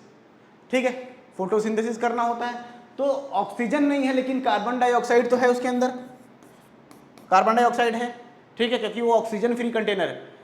अब क्या होगा, कार्बन डाइऑक्साइड है, तो जिस प्लांट को लाइट में रखा गया है वो तो क्या करेगा, वो क्या करेगा? फोटोसिंथेसिस परफॉर्म करेगा और उसकी लाइफ कुछ दिनों तक चलेगी, जब तक वहाँ पर कार्बन डाइऑक्साइड प्रेजेंट है। लेकिन क्या होगा, जिसको हमने डार्क में रखा है, रूम में रखा है, उसको तो लाइट मिल नहीं रही है, फोटोसिंथेसिस परफॉर्म नहीं कर पाएगा, तो वो ज़्यादा दिन तक सर्वाइव नहीं कर सकता। ठीक है, तो ज़्यादा दिन तक कौन सा सर्वाइव करेगा? जो धूप में है। ठीक है, जो धूप में है। समझ में आ गया? विच वन विल लिव लॉन्गर, तो जो धूप में है वो ज़्यादा सर्वाइव करेगा, ज़्यादा दिन तक। ठीक, चलिए आ जाते हैं question 40। If a plant is releasing carbon dioxide and taking in oxygen during the day, does it mean that there is no photosynthesis occurring? Justify your answer। ठीक है, प्लांट अगर दिन में क्या कर रहा है? रेस्पिरेशन कर रहा है, तो रेस्पिरेशन के दौरान वो क्या करे? कार्बन डाइऑक्साइड लेगा, कार्बन डाइऑक्साइड रिलीज करेगा और ऑक्सीजन अपने सराउंडिंग से लेगा। ठीक है, और फोटोसिंथेसिस में प्लांट क्या करता है? कार्बन डाइऑक्साइड लेता है सराउंडिंग से, है ना, एनवायरनमेंट से, और ऑक्सीजन को रिलीज करता है। तो यहाँ पर रेस्पिरेशन का प्रोसेस हो रहा है, तो वो बोल रहे हैं रेस्पिरेशन हो रहा है, प्लांट ऑक्सीजन लेता है एनवायरनमेंट से, कार्बन डाइऑक्साइड सिक्रीट करता है। ठीक है, रेस्पिरेशन हो रहा है, तो क्या उस टाइम प्लांट फोटोसिंथेसिस कर रहा है या नहीं कर रहा है? ठीक है, तो सबसे पहली बात, जो फोटोसिंथेसिस है और जो रेस्पिरेशन है वो एक दूसरे से इंडिपेंडेंट प्रोसेसेस हैं। क्या प्रोसेसेस हैं? इंडिपेंडेंट प्रोसेसेस हैं, ठीक है। तो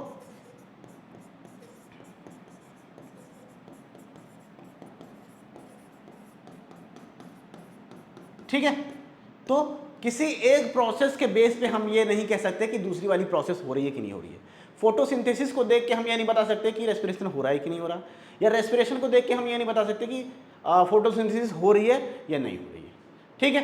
तो हम ये नहीं does it mean that there is no photosynthesis, नहीं, इसका कोई मतलब नहीं है। फोटोसिंथेसिस हो भी सकती है और नहीं भी हो सकती है, उससे कुछ डिसाइड नहीं होगा कि उसमें रेस्पिरेशन हो रहा है तो फोटोसिंथेसिस नहीं होगी, ठीक है। फोटोसिंथेसिस होगी कि नहीं होगी उसके अदर फैक्टर्स हैं, लेकिन ये दोनों, ये जो फोटोसिंथेसिस है और जो रेस्पिरेशन है वो एक दूसरे से डिपेंडेंट नहीं है, एक दूसरे पे डिपेंडेंट नहीं है। समझ में आ गया, ठीक है। चलिए आगे आते हैं 41 क्वेश्चन पे। Why do fishes die when taken out of water, जब हम मछलियों को पानी से बाहर निकाल लेते हैं, जब हम मछलियों को पानी से बाहर निकाल लेते हैं तो मछलियां क्यों मर जाती हैं, क्यों मर जाती हैं बताइए। सिंपल सा सवाल है, क्या है, मछलियों के अंदर, फिशेस के अंदर गिल्स होते हैं, उनके माउथ में क्या होते हैं, गिल्स होते हैं। तो वो उनके अंदर एबिलिटी होती है कि वो वाटर में डिजॉल्व ऑक्सीजन को एब्जॉर्ब कर सकते हैं।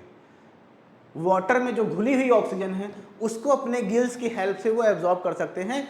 एयर में जो ऑक्सीजन है वो नहीं ले सकते, उसके उनके गिल्स के अंदर एबिलिटी ही नहीं होती कि वो एयर के ऑक्सीजन को एब्जॉर्ब कर पाए। जैसे हम एयर के ऑक्सीजन को एब्जॉर्ब कर पा रहे हैं, लेकिन हम पानी में अगर चले जाएंगे तो उसके ऑक्सीजन को नहीं एब्जॉर्ब कर पाएंगे, ठीक है ना।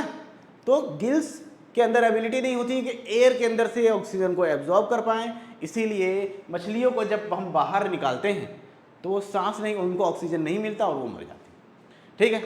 समझ में आ गया, आ गया समझ में। चलिए next question 42, differentiate between an autotrophs and heterotrophs. हाँ, अब इसमें डिफरेंशिएशन करना है, अब ये मुझे बताने की ज़रूरत तो नहीं होनी चाहिए। ऑटोट्रॉप्स और हेटरोट्रॉप्स में डिफरेंशिएशन करना है। ऑटोट्रॉप्स अपने फूड का सिंथेसिस खुद कर सकते हैं, हेटरोट्रॉप्स अपने फूड के लिए दूसरे ऑर्गेनिजम्स पे डिपेंडेंट होते हैं, ठीक है। ये मेनली यहाँ पर क्या होता है, इनऑर्गेनिक, ऑटोट्रॉप्स इनऑर्गेनिक मटेरियल्स को यूज़ करके फूड का फॉर्मेशन करते हैं। और यहाँ पर क्या होता है, ये कई टाइप के होते हैं। हेटरोट्रॉप्स में न्यूट्रिशन के कई टाइप होते हैं, सेप्रोफाइट, पैरासाइट, होलोजोइक न्यूट्रिशन, ये सारी चीज़ें है ना। इसमें फोटोसिंथेसिस होता है, इसमें फोटोसिंथेसिस नहीं होता है, ठीक है। और एग्जाम्पल्स दे दोगे आप, 4-5 पॉइंट हो गए, इतना काफ़ी है, इतना सफिशिएंट है डिफरेंशिएशन के लिए, ठीक है। तो ये तो बहुत इजी क्वेश्चन है और समस्या नहीं होनी चाहिए कोई। अब आ जाते हैं 43 पे। 43 पे आ जाते हैं, क्या है 43, क्या है क्वेश्चन। क्वेश्चन कह रहे हैं, is nutrition a necessity for an organism, क्या न्यूट्रिशन ऑर्गेनिजम्स के लिए जरूरी है। भाई इतना टफ क्वेश्चन आ गया है ना, इतना ज़्यादा टफ क्वेश्चन कि क्या न्यूट्रिशन खाना ऑर्गेनिजम्स के लिए ज़रूरी है क्या। अब अपने आप का सोचिए आप लोग, क्या आप लोगों को खाना खाना ज़रूरी है कि खाना नहीं खाएंगे तो भी चल जाएगा। सोचिए, नहीं चलेगा ना, एक दिन 2 दिन खाना नहीं खाएंगे तो हालत ख़राब हो जाएगी। तो न्यूट्रिशन क्या है, ज़रूरी है। इसमें डिस्कस क्या करना है भाई, क्या करना है, हैं। न्यूट्रिशन, कोई भी लिविंग ऑर्गेनिज्म है, उसकी बॉडी में जितनी भी, उसकी बॉडी जो भी काम करती है, उसकी बॉडी में जो मूवमेंट होते हैं, जो सारे प्रोसेसेस है उसकी बॉडी के अंदर, जो भी चीज़ें हो रही हैं, उन सब चीज़ों को करने के लिए एनर्जी की ज़रूरत होती है। और एनर्जी कहाँ से मिलती है, फूड से मिलती है, न्यूट्रिशन से मिलती है। तो nutrition is very necessary for survival of N organisms, ठीक है। समझ में आ गया, आ गया समझ में। चलिए आगे आते हैं 44th पे चलते हैं। 44th क्वेश्चन नंबर 44, ठीक है। क्वेश्चन नंबर 44, ठीक, क्या है, what would happen if green plants disappear from Earth. अगर ग्रीन प्लांट्स ही अर्थ से क्या हो जाए, खत्म हो जाए, तब क्या होगा। क्या होगा, एक लौते प्लांट्स ही ऐसे हैं जो एनर्जी को फिक्स करते हैं फोटोसिंथेसिस के थ्रू। सनलाइट की एनर्जी को ऑर्गेनिक एनर्जी में एनर्जी को फिक्स करते हैं, है ना। और उसी एनर्जी को इस अर्थ पे, इस धरती पे जितने भी लिविंग ऑर्गेनिजम्स हैं, डायरेक्टली और इनडायरेक्टली उसी एनर्जी की वजह से जिंदा हैं। वहीं से उनको फूड मिलता है, वहीं से उनको न्यूट्रिशन मिलता है, चाहे वो हर्बीवोर्स हो, कार्निवोर्स हो, जो मर्जी हो, ठीक है। अगर हम सारे प्लांट्स को ही ख़त्म कर दें तो सबका जो फूड का सोर्स है, एनर्जी का सोर्स है, वही ख़त्म हो जाएगा और फिर उसके बाद कोई भी ऑर्गेनिज्म जिंदा नहीं रह सकता अर्थ पे, सब के सब मर जाएंगे, है ना। लाइफ की एग्जिस्टेंस ही ख़त्म हो जाएगी अर्थ से, ठीक। तो अगर हमने ग्रीन प्लांट्स हटा दिए तब दुनिया ख़त्म हो जाएगी। क्या हो जाएगी? ख़त्म हो जाएगी, ठीक है। चलिए अब आ जाते हैं 45, क्वेश्चन 45 पे। Leaves of a healthy potted plants were coated with Vaseline, ठीक है। एक हेल्दी पॉटेड प्लांट है जिसकी लीफ को वैसलीन पोत दिया गया है, वैसलीन से कवर कर दिया गया है, ठीक है भाई। अब आगे क्या? Will this plants remain healthy for long? Give reasons for your answer. क्या ये जो प्लांट्स हैं वो काफ़ी दिन तक हेल्दी रहेंगे क्या? रहेंगे? सोचिए सोचिए सोचिए। उनकी लीव्स के सरफेस पे वैसलीन पोत दिया गया है, वैसलीन की एक लेयर लगा दी गई है ना। तो उनके स्टोमेटल पोर जो हैं वो क्या हो गए? ढक गए।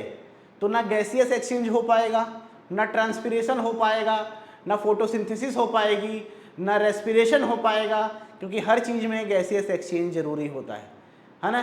तो स्टोमेटा का बड़ा खेल है भाई, बहुत इंपॉर्टेंट है। तो यहाँ पर क्या होगा? प्लांट हेल्दी नहीं रह पाएगा जब तक उसके अंदर रिजर्व फूड है ना। तब तक तो कुछ दिन तक वो रहेगा हरा भरा, लेकिन उसके बाद वो सूखने लगेगा और अल्टीमेटली वो क्या हो जाएगा? ख़त्म हो जाएगा, डेड हो जाएगा, ठीक है। समझ में आ गया? आ जाओ फिर 46 पे आ जाओ।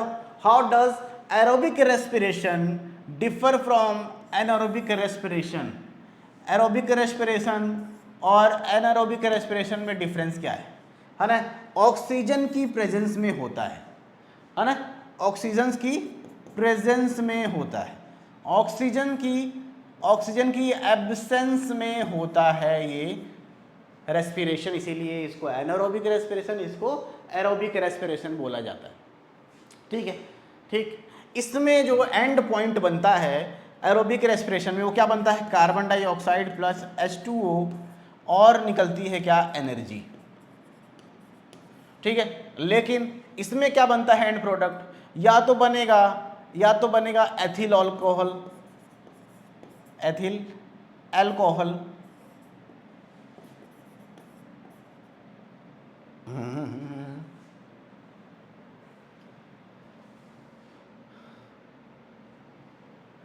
ये स्पेलिंग थोड़ी काट देता हूं मैं, अल्कोहल, ठीक है। या फिर बन सकता है क्या? लैक्टिक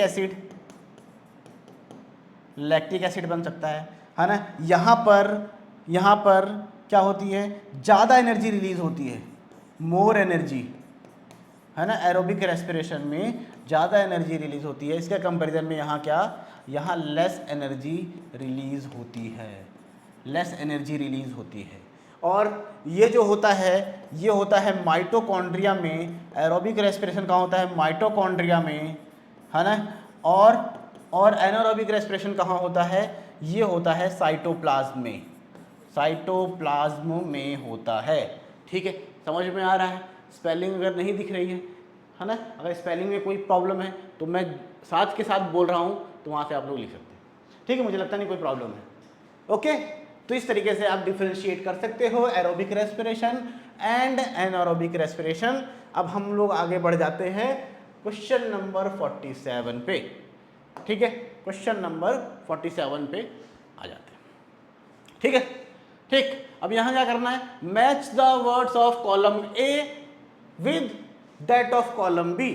तो इन वर्ड्स को कॉलम बी के साथ मैच करना है। तो आइए देखते हैं भाई, हो सकता है कि नहीं हो सकता है, देख लेते हैं। फ्लोएम क्या काम करता है भाई?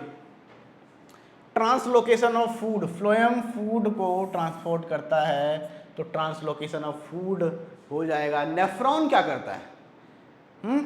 नेफ्रॉन का क्या काम होता है? नेफ्रॉन का काम होता है वेस्ट को एक्सक्रीट करना, एक्सक्रीशन करना, ये किडनी में होता है ये सारा प्रोसेस, है ना। और वेन्स का क्या काम होता है? वेन्स डीऑक्सीजनेटेड ब्लड को कैरी करते हैं from body parts to heart, ठीक है। प्लेटलेट्स, प्लेटलेट्स क्या काम करता है? ब्लड क्लोटिंग में हेल्प करता है, clotting of blood.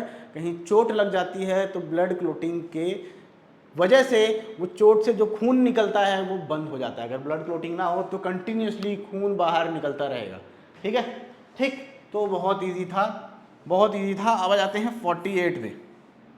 48, differentiate between N artery and a when. एक आर्टरी और एक वेन में डिफ्रेंशिएशन करना है भाई, है ना। आर्टरी एंड वेन, ठीक है।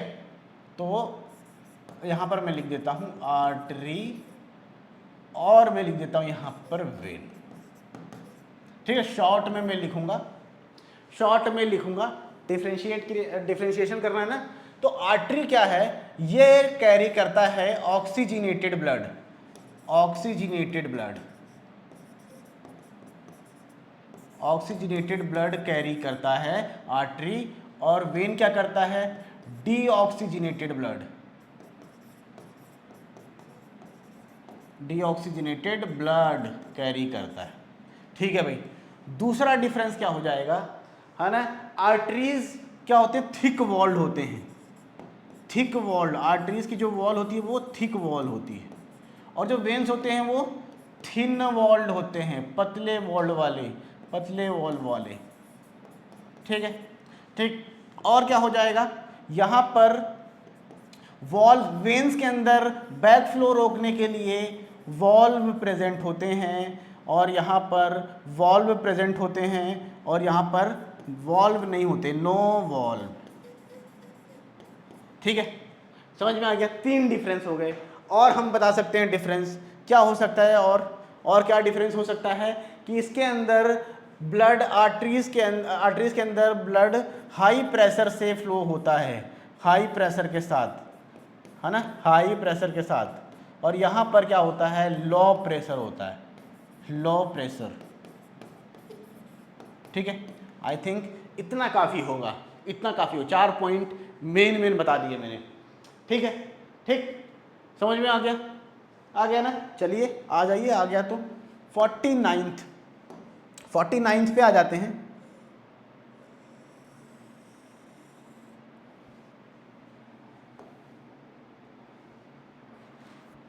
49 क्या है? What are the adaptation of leaf for photosynthesis. Photosynthesis के लिए लीफ कैसे हो कि फोटोसिंथेसिस एफिशिएंटली हो पाए, ज़्यादा से ज़्यादा हो पाए। तो सबसे पहले क्या होना चाहिए, है ना, क्या हो जाना चाहिए कि जो लीफ हैं वो कैसी हों? चौड़ी हों, है ना। क्या होना चाहिए? वाइड लीव्स होनी चाहिए, वाइड लीव्स होनी चाहिए, ठीक है। चौड़ी होंगी तो ज़्यादा क्या होंगे? स्टोमेटा होंगे, ज़्यादा उसमें क्लोरोफिल होगा, ज़्यादा सनलाइट को ट्रैप कर पाएंगे, है ना, ठीक है। और एक पर्टिकुलर एंगल पे वो लीफ प्रेजेंट हो ताकि मैक्सिमम सनलाइट उस पर पड़ सके, है ना, उस पर गिर पाए, ठीक, ये होना चाहिए। और दूसरा, लीफ कुछ इस तरीके से होती है, लीफ कुछ इस तरीके से होती है, तो इसमें क्या होते हैं? ये कुछ वीन्स होते हैं, ये वेन्स, ये ज़्यादा, ये वेन्स क्या होने चाहिए? ये ज़्यादा प्रोमिनेंट होने चाहिए, है ना, वेल डेवलप्ड होने चाहिए, वेल डेवलप्ड, वेल डेवलप्ड, इसको मैं बोल देता हूँ वेन्स, इसको वेनेसन बोलते हैं, ठीक है। ये वेन्स वगैरह जब वहाँ पर अच्छे से डेवलप्ड होती है तो ज़्यादा अमाउंट ऑफ वाटर या ज़्यादा अमाउंट ऑफ फूड यहाँ से प्लांट्स के अदर पार्ट्स तक जाता है, या वाटर, ये सारी चीज़ें यहाँ पर पहुँच पाती है ज़्यादा अमाउंट तक, ठीक है। समझ में आ गया? तो 2-3 पॉइंट मैंने बता दिए। एक तो लीव्स जो होती हैं चौड़ी होनी चाहिए, ज़्यादा नंबर ऑफ स्टोमेटा वहाँ पर होने चाहिए, ठीक है। एक ऐसे एंगल पे ये लीव्स हों कि मैक्सिमम उस पर धूप गिर सके, ठीक ठीक है, उसमें जो ये वेन्स होती हैं वो वेल डेवलप्ड हो, है ना, ये सारी चीज़ें हों तो फोटोसिंथेसिस बहुत अच्छी तरीके से और एफिशिएंटली हो पाएगा। ठीक है, समझ में आ गया। चलिए आ जाते हैं question 50। Why is small intestine in herbivores longer than in carnivores, है ना। कार्निवोर्स के अंदर या हर्बीवोर्स के अंदर जो स्मॉल इंटेस्टाइन है वो लंबी क्यों होती है, क्यों लंबी होती है? सोचिए सोचिए भाई, सोचिए क्यों होती है। जो हर्बीवोर्स होते हैं वो क्या करते हैं, वो पत्ते, पेड़ पौधे के या ग्रास, पत्ते, ये सारी चीज़ें, हरी चीज़ें जो हैं वो खाते हैं।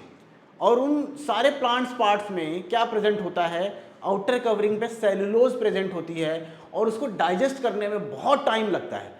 ठीक है, उसी डाइजेशन को कंप्लीट करने के लिए जो हर्बीवोर्स के इंटेस्टाइन है वो लंबी होती है as compare to the carnivores. Carnivores क्या करते हैं, वो तो प्लांट्स खाते नहीं, है ना, वो क्या करते हैं, वो दूसरे ऑर्गेनिजम्स को खाते हैं, उनके मांस को खाते हैं, तो वो सेलुलोज या उसके कंपैरिजन में ईजिली डाइजेस्ट हो जाते हैं। इसीलिए कार्निवोर्स की स्मॉल इंटेस्टाइन लंबी नहीं होती है, हर्बीवोर्स की स्मॉल इंटेस्टाइन लंबी होती है।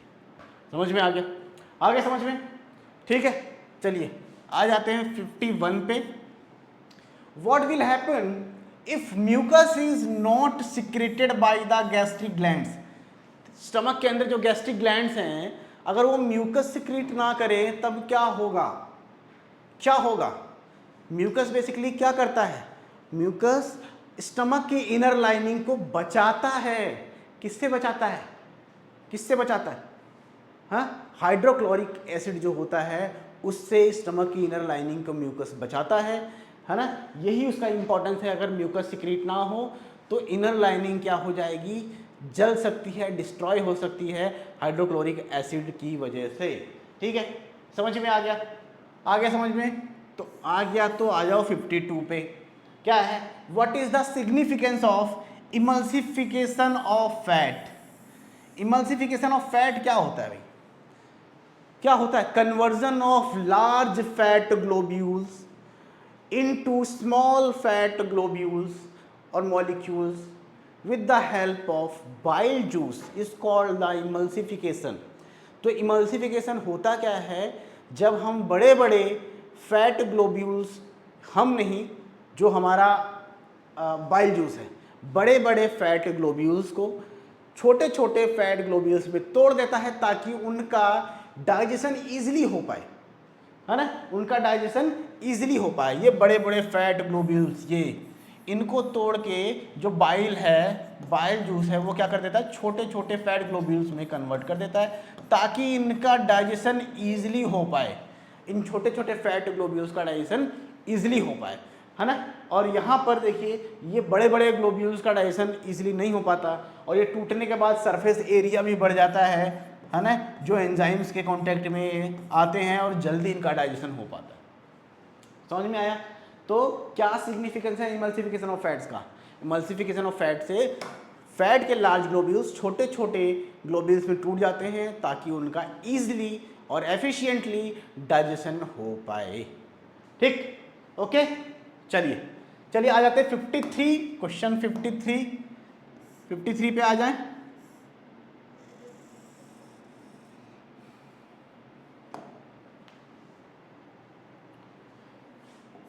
ठीक है, What causes movement of food inside the alimentary canal? Alimentary canal के अंदर फूड जो मूव करता है टूवर्ड्स स्टमक, कैसे मूव करता है, तो एलिमेंट्री कैनाल की जो मसल्स होती हैं उसमें एक स्पेशल टाइप की मूवमेंट होती है, वेवी मूवमेंट्स होती है, वेव की तरह वो मूवमेंट्स होती है, ऐसे ऐसे, है ना, जिस मूवमेंट की वजह से फूड नीचे की तरफ मूव करता है और उस मूवमेंट को बोलते हैं क्या, क्या बोलते हैं मूवमेंट को, उसको बोलते हैं पेरिस्टाल्टिक मूवमेंट। पेरिस्टाल्टिक मूवमेंट बहुत इंपॉर्टेंट है, बहुत पूछा जाता है भाई, याद रखना ये वर्ड। ठीक है, what causes movement of food inside the alimentary canal. ठीक, एलिमेंट्री कैनाल, तो बेसिकली ये जो पेरिस्टाल्टिक मूवमेंट होता है ना, ये जो पेरिस्टाल्टिक मूवमेंट होता है ये बेसिकली होता कहाँ पर है, ऑइसोफेगस में मेनली होता है, ऑइसोफेगस में मेनली ये होता है। ठीक है, ठीक ठीक है, ठीक। इसके साथ साथ और भी चीजें हैं जो रिदमिक कॉन्ट्रैक्शन होता रहता है एलिमेंट्री कैनाल के मसल्स में, उसकी वजह से भी क्या होता है, फूड एलिमेंट्री कैनाल में मूव करता रहता है। ठीक है, अलग अलग जगह अलग अलग डाइजेशन के प्रोसेस होते हैं, वो कंप्लीट होने के बाद फूड आगे की तरफ पुश होता रहता है। ठीक है, पुश हो, जैसे माउथ से आएगा ऑइसोफेगस में, ऑइसोफेगस से स्टमक में, स्टमक से स्मॉल इंटेस्टाइन से लार्ज इंटेस्टाइन, तो इस तरीके से इसकी मूवमेंट होती रहती है। ठीक ठीक है, समझ में आ गया। चलिए आगे बढ़ते हैं। Question 54, why does absorption of digested food occurs mainly in the small intestine. ठीक है, तो जो फूड का डाइजेशन जब कंप्लीट हो जाता है कहाँ होता है, स्मॉल इंटेस्टाइन में। स्मॉल इंटेस्टाइन में ही फूड का डाइजेशन कंप्लीट होता है। तो बेसिकली फूड का जो एब्जॉर्प्शन है, डाइजेस्ट करने के बाद जो फूड बॉडी एब्जॉर्ब करती है वो मेनली स्मॉल इंटेस्टाइन में होता है। तो ये पूछ रहे हैं कि ऐसा क्यों होता है कि मेनली जो डाइजेस्टेड फूड का एब्जॉर्प्शन है वो स्मॉल इंटेस्टाइन में ही होता है। क्यों होता है भाई, इसका एक लौता कारण है क्या, स्मॉल इंटेस्टाइन में प्रेजेंट होते हैं विलाई। क्या प्रेजेंट होते हैं, विलाई, जो एब्जॉर्प्शन के सरफेस एरिया को बढ़ाते हैं और सरफेस एरिया इंक्रीज करता है तो काफ़ी एफिशिएंटली डाइजेस्टेड फूड एब्जॉर्ब होकर ब्लड में ट्रांसफर होता है और ब्लड के थ्रू बॉडी में डिस्ट्रीब्यूट हो जाता है, ट्रांसपोर्ट हो जाता है। ठीक है, तो यहाँ पर एक लौता रीज़न है कि स्टमक में विलाई सेल्स होती हैं जो एब्जॉर्प्शन के सरफेस एरिया को बढ़ाती हैं और एब्जॉर्प्शन काफ़ी फास्ट होता है। ठीक है, समझ में आ गया। चलिए ठीक है ना, अब आ जाते हैं। तो इसके दो रीज़न हो सकते हैं। एक तो एब्जॉर्प्शन स्मॉल इंटेस्टाइन में क्यों होता है, पहला रीज़न कि फूड का कंप्लीट डाइजेशन ही स्मॉल इंटेस्टाइन में होता है, वही कंप्लीट डाइजेस्ट होता है फूड। दूसरा रीज़न कि इंटेस्टाइन में क्या है, विलाई होते हैं जो एब्जॉर्प्शन को एफिशिएंटली कराते हैं, सरफेस एरिया को इंक्रीज करते हैं, ज़्यादा से ज़्यादा एब्जॉर्प्शन हो पाता है। ठीक है, अब आ जाते हैं 55 क्वेश्चन पे। 55 क्वेश्चन है ना, क्या है 55 में, क्या है भाई, इसमें भी हमको मैच करना है। ऑटोट्रॉफिक न्यूट्रिशन कौन शो करता है भाई, ग्रीन प्लांट्स, ये भी कोई बताने की बात है। हेट्रोट्रॉफिक न्यूट्रिशन कौन है भाई, डियर है ना, डियर ही तो खाता है प्लांट्स वगैरह, खुद थोड़ी अपना खाना बनाता है। पैरासाइट कौन है इसमें जो लीच है वो पैरासाइट है, वो ऑर्गेनिजम्स पे रहता भी है और उससे न्यूट्रिशन भी लेता है। शेल्टर एंड न्यूट्रिशन दोनों ले रहा है। और डाइजेशन इन फूड वैक्यूल्स, तो फूड वैक्यूल्स बनता है पैरामीशियम में और बनता है अमीबा में, इन सब ऑर्गेनिजम्स में डाइजेशन फूड वैक्यूल्स के अंदर होता है। ठीक है, समझ में आ गया तो बढ़िया है, नहीं आया तो एक बार पीछे करके दोबारा से देखिए, समझ में आ जाएगा बहुत अच्छे से। ठीक है, 56 पे आ जाते हैं हम लोग। Why is the rate of breathing in aquatic organisms much faster than in terrestrial organism. ठीक है, तो जो पानी में रहने वाले ऑर्गेनिज्म हैं उनकी जो ब्रीदिंग रेट है वो काफ़ी फास्ट है, जल्दी सांस लेते हैं। और जो टेरेस्ट्रियल मतलब ज़मीन पे रहने वाले ऑर्गेनिज्म हैं उनका ब्रीदिंग रेट, जैसे हम आराम से सांस लेते हैं ना, आराम से लेते हैं कि नहीं लेते, लेकिन जो पानी में रहने वाले ऑर्गेनिज्म हैं वो कैसे लेते हैं, जल्दी सांस लेते हैं। ठीक है, तो ब्रीदिंग रेट एक्वेटिक एनिमल्स का ज़्यादा क्यों है, क्योंकि जो ऑक्सीजन जो है, ऑक्सीजन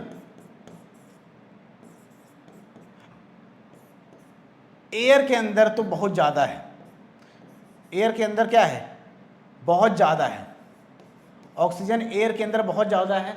तो हम एक बार जब ब्रीथ करते हैं तो बहुत सारा ऑक्सीजन हमारी बॉडी में चला जाता है ना, जो बहुत सारी चीज़ें या ऑक्सीजन की कमी को पूरा करता है।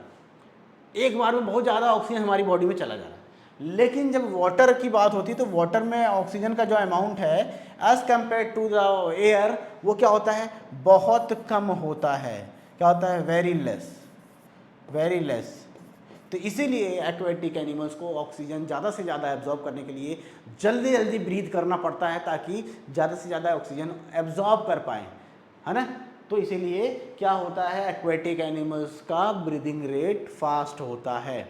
समझ में आ गया? आ गया समझ में? कोई समस्या तो नहीं है? कोई समस्या तो होनी नहीं चाहिए, बहुत इजी क्वेश्चन था। आ जाते हैं अपने अगले क्वेश्चन पे, क्वेश्चन नंबर 57।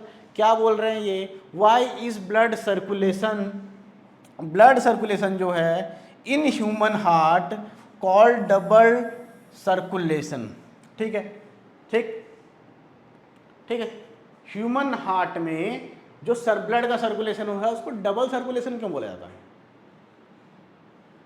डबल सर्कुलेशन क्यों बोला जाता है? क्योंकि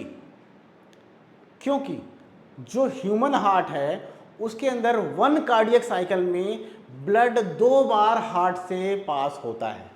1 कार्डियक साइकिल में ब्लड हार्ट से 2 बार पास होता है, एक ऑक्सीजनेटेड एंड दूसरा डीऑक्सीजनेटेड। ठीक है, एक होता है पल्मोनरी सर्कुलेशन और एक होता है सिस्टमिक सर्कुलेशन। ठीक है, तो इसमें सिंपल बस याद रखिए कि ह्यूमन हार्ट में डबल सर्कुलेशन होता है। डबल सर्कुलेशन उसको इसलिए बोलते हैं कि एक कार्डियक साइकिल में, एक हार्ट साइकिल में या एक कार्डियक साइकिल में ब्लड हार्ट से 2 बार पास होता है, 2 बार, है ना, पास ट्वाइस, 2 बार। इसीलिए इस सर्कुलेशन को क्या बोलते हैं, डबल सर्कुलेशन बोला जाता है। ठीक है, ठीक, समझ में आ गया? ठीक है, और इसमें एक चीज़ और इम्पॉर्टेंट है, हार्ट और लंग्स के बीच में जो सर्कुलेशन होता है उसको बोलते हैं पल्मोनरी सर्कुलेशन। ठीक है, और हार्ट और बॉडी पार्ट्स के बीच में जो सर्कुलेशन होता है उसको बोलते हैं सिस्टमिक सर्कुलेशन। ठीक है, ओके, चलिए आ जाते हैं 58 पे, क्वेश्चन नंबर 58 क्या है, what is the advantage of having 4 chambered heart. ठीक है, 4 चैम्बर वाला हार्ट होने के क्या एडवांटेज है? जैसे वही एडवांटेज है जब 4 कमरे वाला घर अगर हो तो एज कंपेयर टू 2 कमरे वाला, 1 कमरे वाला, तो ज़्यादा एडवांटेज होता ही है ना। तो वहाँ से आप लोग याद कर सकते हैं, समस्या तो है। 4 चैम्बर्ड हार्ट में क्या होता है, इसका एडवांटेज ये है कि यहाँ पर ऑक्सीजनेटेड एंड डीऑक्सीजनेटेड ब्लड अलग अलग फ्लो करता है, मिक्स नहीं होता। तो काफ़ी एफिशिएंटली और मैक्सिमम अमाउंट में ऑक्सीजन वो बॉडी की सारे सेल्स तक पहुँचा पाता है 4 चैम्बर्ड हार्ट। ठीक है, इससे जो फिशेस हैं, एम्फीबियंस हैं, यहाँ पर 2 चैम्बर 3 चैम्बर हार्ट होता है, तो वहाँ पर ऑक्सीजनेटेड और डीऑक्सीजनेटेड ब्लड मिक्स होते हैं आपस में, तो इतना मैक्सिमम अमाउंट में या हाई अमाउंट में ऑक्सीजन सप्लाई नहीं कर पाते। लेकिन यहाँ पर क्या है, ह्यूमन हार्ट में 4 चैम्बर वाला हार्ट है और कभी भी यहाँ पर ऑक्सीजनेटेड और डीऑक्सीजनेटेड ब्लड इंटरमिक्स नहीं होता, है ना। दोनों सेपरेटली फ्लो करते हैं और ज़्यादा मैक्सिमम अमाउंट में ऑक्सीजन सप्लाई करते हैं बॉडी को। ठीक है, समझ में आ गया? आ गया। 59 पे आ गए हम लोग, 59 पे।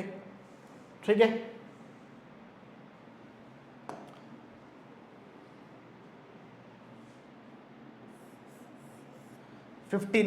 क्या है, mention the major events during the photosynthesis. Photosynthesis में मेजर इवेंट क्या होता है? सबसे पहला इवेंट क्या है? सबसे पहला इवेंट क्या है? एब्जॉर्प्शन ऑफ सनलाइट, है ना, absorption of sunlight bye chlorophyll. ठीक है, दूसरा इवेंट होता है क्या, हाँ, कन्वर्जन ऑफ जो सनलाइट एब्जॉर्ब हुई है, conversion of light energy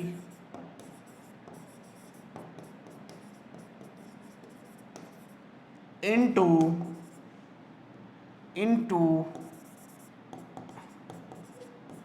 chemical energy.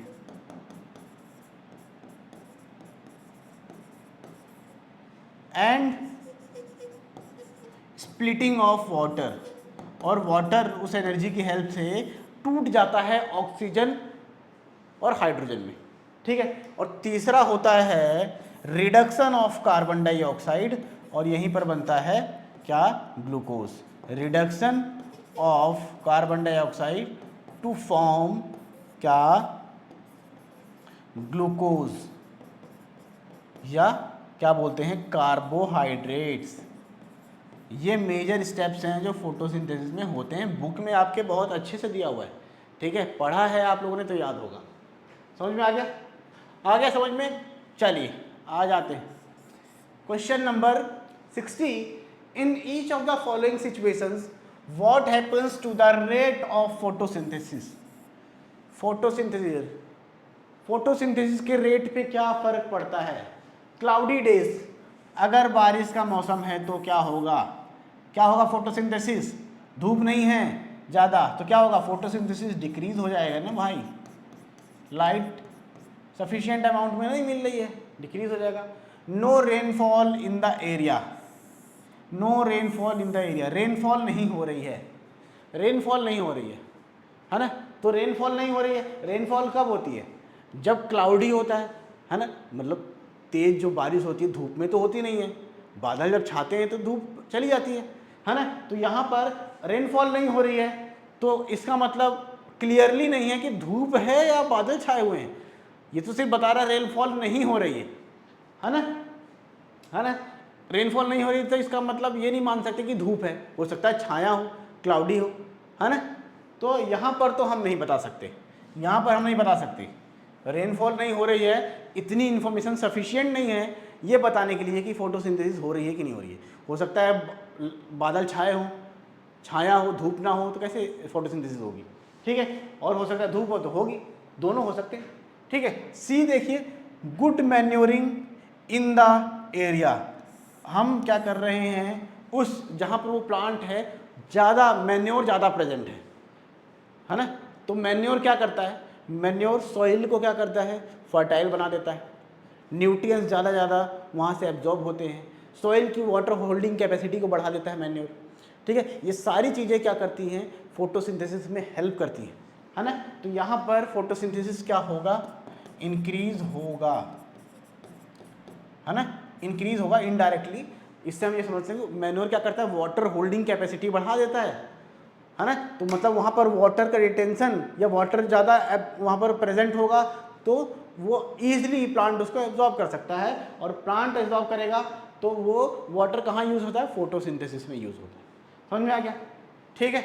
D क्या है, stomata get blocked due to the dust, तो यहाँ पर क्या होगा, डिक्रीज हो जाएगा, होगी ही नहीं, यहाँ डिक्रीज हो जाएगी फोटोसिंथेसिस की रेट, है ना। जब स्टोमेटा ब्लॉक हो गई, गैसियस एक्सचेंज नहीं हो पाएगा, प्लांट को कार्बन डाइऑक्साइड नहीं मिलेगा, तो कैसे बेचारा वो फोटोसिंथेसिस करेगा, है ना, नहीं कर सकता, नहीं कर सकता ना। 61 पे आ जाते हैं। 61 पे, name the energy currency in the living organisms when and where is it produced. तो एनर्जी करेंसी तो हमने 9th में भी पढ़ा था, एनर्जी करेंसी होता है क्या, ATP, adenosine adenosine triphosphate, adenosine triphosphate, ये सेल के अंदर एनर्जी करेंसी है। ये प्रेजेंट कहाँ पर होती है, ये स्टोर्ड होती है माइटोकॉन्ड्रिया के अंदर, ठीक है। और कब और कहाँ बनती है, ये बनती कब है, जब रेस्पिरेशन होता है, रेस्पिरेशन के दौरान माइटोकॉन्ड्रिया में बनती है ना। और कहाँ बनती है, ये हम बता दे रहे हैं, माइटोकॉन्ड्रिया में बनती है, ठीक है। समझ में आ गया, समझ में आ गया। 3 चीज़ें पूछी थी कि एनर्जी करेंसी क्या होती है, ATP होता है भाई, एडिनोसिन ट्राईफॉस्फेट लिख लेना फुल फॉर्म। और दूसरी क्या पूछा है, कब और कहाँ पर ये बनता है ना। तो ये रेस्पिरेशन के दौरान बनता है और माइटोकॉन्ड्रिया के अंदर बनता है, वहीं पर स्टोर भी होता है, ठीक है, ठीक। ये हमें एनर्जी प्रोवाइड करते हैं। समझ में आ गया, समझ में आ गया। अब आ जाते हैं क्वेश्चन नंबर 62। बहुत सारे क्वेश्चन है भाई इस चैप्टर में। Question number 62, what is common for cuscuta, ticks and leeches, है ना। कस्कूटा, टिक्स एंड लीचेस में क्या कॉमन है? ये तीनों क्या है? ये तीनों है पैरासाइट। क्या है? पैरासाइट। ये अपने फूड के लिए दूसरे ऑर्गेनिजम्स पे डिपेंड होते हैं और उसी की बॉडी पे रहते भी हैं और उसी की बॉडी से न्यूट्रिशन भी ऑब्टेन करते हैं, और शेल्टर और न्यूट्रिशन दोनों किसी एक ऑर्गेनिज्म से लेते हैं, इसीलिए इनको पैरासाइट बोलते हैं। जिस ऑर्गेनिज्म से ये फूड लेते हैं या जिसकी बॉडी पे रहते हैं उसको बोला जाता है होस्ट, और इनको बोला जाता है क्या? पैरासाइट। क्या बोला जाता है? पैरासाइट। समझ में आ गया? आ गया ना? आ जाते हैं 63, क्वेश्चन 63। ठीक है, explain the role of mouth in the digestion of food. तो माउथ का रोल फूड के डाइजेशन में क्या है? देखिए, माउथ के अंदर कितनी चीजें हैं? पहली माउथ के अंदर कितनी चीजें हैं? माउथ का रोल तो तभी पता चलेगा कि माउथ के अंदर कितनी चीजें हैं। पहला क्या है? माउथ के अंदर क्या है? ढेर सारे दांत हैं। ठीक है, इसके अंदर क्या है? टंग है ना? टंग है। और क्या है? और सलाइवरी ग्लैंड है। सलाइवरी ग्लैंड हैं जो सलाइवा सिक्रीट करते हैं। ठीक है, ठीक, तीन चीज़ें हैं, ये मिल के माउथ के अंदर काम करती हैं। अब एक एक करके हम समझेंगे। टीथ का क्या काम होता है? टीथ का क्या काम होता है? कटिंग, चीविंग, ग्राइंडिंग, मिक्सिंग, ये सारी चीज़ें फूड को करते हैं। ये फूड को कट करते हैं, ग्राइंड करते हैं उसको और मिक्स करते हैं। ये सारी चीज़ें कौन करता है? टीथ। टंग क्या करता है? टंग जो है उस फूड को रोल करता है, मिक्स करने में हेल्प करता है और पीछे की तरफ ढकेलने में, पुश करने में हेल्प करता है टंग। ठीक है, और क्या काम करता है? और टेस्ट, टंग ही क्या करता है? टेस्ट कराता है। हमको कोई टेस्ट फील होता है तो वो टंग की वजह से होता है ना?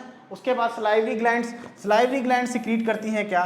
सलाइवा के अंदर होता है सलाइवरी अमाइलेज, जो माउथ के अंदर कार्बोहाइड्रेट का डाइजेशन स्टार्ट कर देता है। ठीक है, तो ये सारी चीज़ें कहाँ पर हो रही हैं? माउथ के अंदर हो रही हैं। तो इतनी चीज़ें आपको एक्सप्लेन करनी पड़ेंगी। ठीक, समझ में आ गया? आ जाते हैं 64, क्वेश्चन 64 क्या है? What are the function of gastric glands present in the wall of the stomach. Stomach की वॉल में गैस्ट्रिक ग्लैंड्स जो प्रेजेंट हैं उनका क्या फंक्शन है? तो थोड़ा समझते हैं, थोड़ा लिख के समझते हैं। चलिए आइए, कौन सा क्वेश्चन था? 64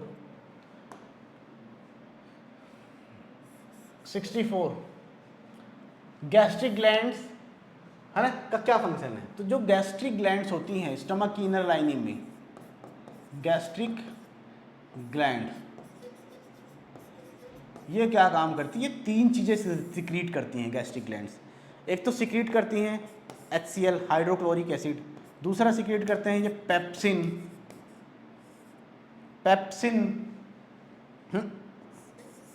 पेप्सिन, ठीक है, और तीसरा म्यूकस। ठीक है, HCl क्या काम करता है? HCl है एक एसिड जो स्टमक के इन्वायरमेंट को एसिडिक बनाता है, एसिडिक मीडियम स्टमक में प्रोवाइड करता है। ठीक है, ठीक, और दूसरा काम क्या है? ये जो HCl है, एसिड जो है हाइड्रोक्लोरिक एसिड, ये अगर फूड के अंदर कोई जर्म्स वगैरह प्रेजेंट हैं तो उनको ये किल भी कर देता है। ठीक है, एसिडिक मीडियम बना रहा है पहला, दूसरा जर्म्स को किल कर रहा है फूड के। ठीक है, पेप्सिन क्या करता है? पेप्सिन प्रोटीन को पेप्टोन्स में तोड़ता है, प्रोटीन्स को डाइजेस्ट करता है या पेप्टोन्स और प्रोटीजेस में तोड़ता है। ठीक है, और म्यूकस क्या करता है? म्यूकस क्या करता है? प्रोटेक्ट करता है। किसको प्रोटेक्ट करता है म्यूकस? हमने पढ़ा था म्यूकस किसको प्रोटेक्ट करता है? इनर लाइनिंग ऑफ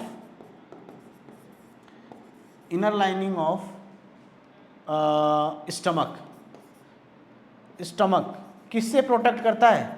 HCl से। HCl एक एसिड होता है, स्टमक की इनर लाइनिंग को कोरोड ना कर दे, उसको डिस्ट्रॉय ना कर दे, जला ना दे, इसी से वो म्यूकस क्या करता है? इनर लाइनिंग को प्रोटेक्ट करता है। ये तीन चीज़ें हैं, सिक्रीट होती हैं गैस्ट्रिक ग्लैंड से, और तीनों के फंक्शन मैंने आप लोगों को बता दिए, नोट कर लेना। ठीक है, नोट कर लेना। अब आ जाते हैं 65 क्वेश्चन पे। 65 पे 65 पे। ये तो बहुत इजी होता है ना, मैच करना बहुत इजी होता है। क्या है पहला? पहला क्या है? ट्रिप्सिन, है ना। ट्रिप्सिन, ट्रिप्सिन क्या करता है? ट्रिप्सिन कौन सिक्रीट कर रहा है? पेनक्रियाज, लीवर, गैस्ट्रिक ग्लैंड या सलाइवा? ठीक है, तो ट्रिप्सिन जो है वो पेनक्रियाज सिक्रीट करता है ना, पेनक्रियाज सिक्रीट करता है ट्रिप्सिन। ठीक है, एमाइलेज कौन सिक्रीट करता है? पेनक्रियाज के अंदर भी पेनक्रियाटिक एमाइलेज होता है और सलाइवा के अंदर भी एमाइलेज होता है। तो हम यहाँ पर सलाइवा दिया हुआ है तो सलाइवा से मैच कर देते हैं। बाइल कौन सिक्रीट करता है? बाइल तो भैया लीवर सिक्रीट करता है, बाइल जूस। और पेप्सिन सिक्रीट करता है, पिछले वाले क्वेश्चन में हमने पढ़ा, गैस्ट्रिक ग्लैंड जो होती हैं वो पेप्सिन सिक्रीट करती हैं स्टमक के अंदर। ठीक है, समझ में आ गया? आ गया समझ में? चलो बढ़िया है, बढ़िया है भाई, बढ़िया है। 66 पे आ जाते हैं। 66, ठीक है, 66 क्या बोले? Name the correct substance for the following enzymes. ठीक है भाई, ए ट्रिप्सिन, ट्रिप्सिन के लिए कौन सा सब्सटेंस? किसको ट्रिप्सिन डाइजेस्ट करता है? किसको? फैट को, है ना, फैट को ट्रिप्सिन डाइजेस्ट करता है। ठीक है भाई, एमाइलेज किसको डाइजेस्ट करता है? ना ना ना ना ना ना भाई, गलती हो गई। ट्रिप्सिन किसको डाइजेस्ट करता है ना? ट्रिप्सिन डाइजेस्ट करता है, पीछे कुछ गलत तो नहीं हुआ है? नहीं, ट्रिप्सिन डाइजेस्ट करता है किसको? प्रोटीन को। किसको भाई? प्रोटीन को। ठीक, और एमाइलेज डाइजेस्ट करता है किसको? कार्बोहाइड्रेट को। ठीक है, पेप्सिन किसको डाइजेस्ट करती है? ये भी प्रोटीन पे ही काम करता है, प्रोटीन को ही डाइजेस्ट करने में हेल्प करता है। लाइपेज किसको डाइजेस्ट करता है? लाइपेज करता है फैट को। ठीक है, ठीक, 4 एंजाइम से चारों किसको डाइजेस्ट करते हैं ये हमने यहाँ पर देख लिया। ठीक है, समझ में आ गया? आ गया? आ गया तो बहुत अच्छी बात है। 67 पे आ जाते हैं हम लोग। Why do veins have thin walls? देखो क्वेश्चन बहुत बढ़िया क्वेश्चन है ये। Why do veins have thin walls as compare to the arteries? जब हमने डिफरेंशिएशन किया था तो हमने पढ़ा था कि वेन्स की जो वॉल्स होती हैं वो थिन होती हैं, आर्टरीज की जो वॉल्स होती हैं वो थिक होती हैं। ठीक है, लेकिन अब इन्होंने पूछ लिया कि ऐसा क्यों होता है, हैं? ऐसा क्यों होता है? तो आइए समझते हैं ऐसा क्यों होता है। मान लीजिए ये हार्ट है, हार्ट 4 चैम्बर है, ये हार्ट है। अरे भाई मान लो हार्ट नहीं है ना, तो यहाँ से क्या होता है, आर्टरीज क्या करते हैं? ये आर्टरीज है जो ऑक्सीजनेटेड ब्लड को ले जाते हैं, आर्टरीज। तो आर्टरीज के अंदर जो ब्लड बह रहा है उसके अंदर से ब्लड कहाँ आ रहा है? आर्टरीज के अंदर ब्लड कहाँ से आ रहा है? हार्ट पंप करता है, वो ब्लड आता है आर्टरीज के अंदर, और वो जो ब्लड होता है वो हाई प्रेशर में होता है, हाई प्रेशर, है ना। तो वो ये जो ब्लड वेसल्स है ये आर्टरीज की वॉल्स पे हाई प्रेशर एक्सर्ट करता है। तो उस प्रेशर को एब्जॉर्ब करने के लिए ये जो आर्टरीज होती हैं वो थिक वॉल्ड होती हैं, थिक वॉल्ड होती हैं। थिन वॉल्ड होंगी तो फट जाएंगी, प्रेशर से फट जाएंगी।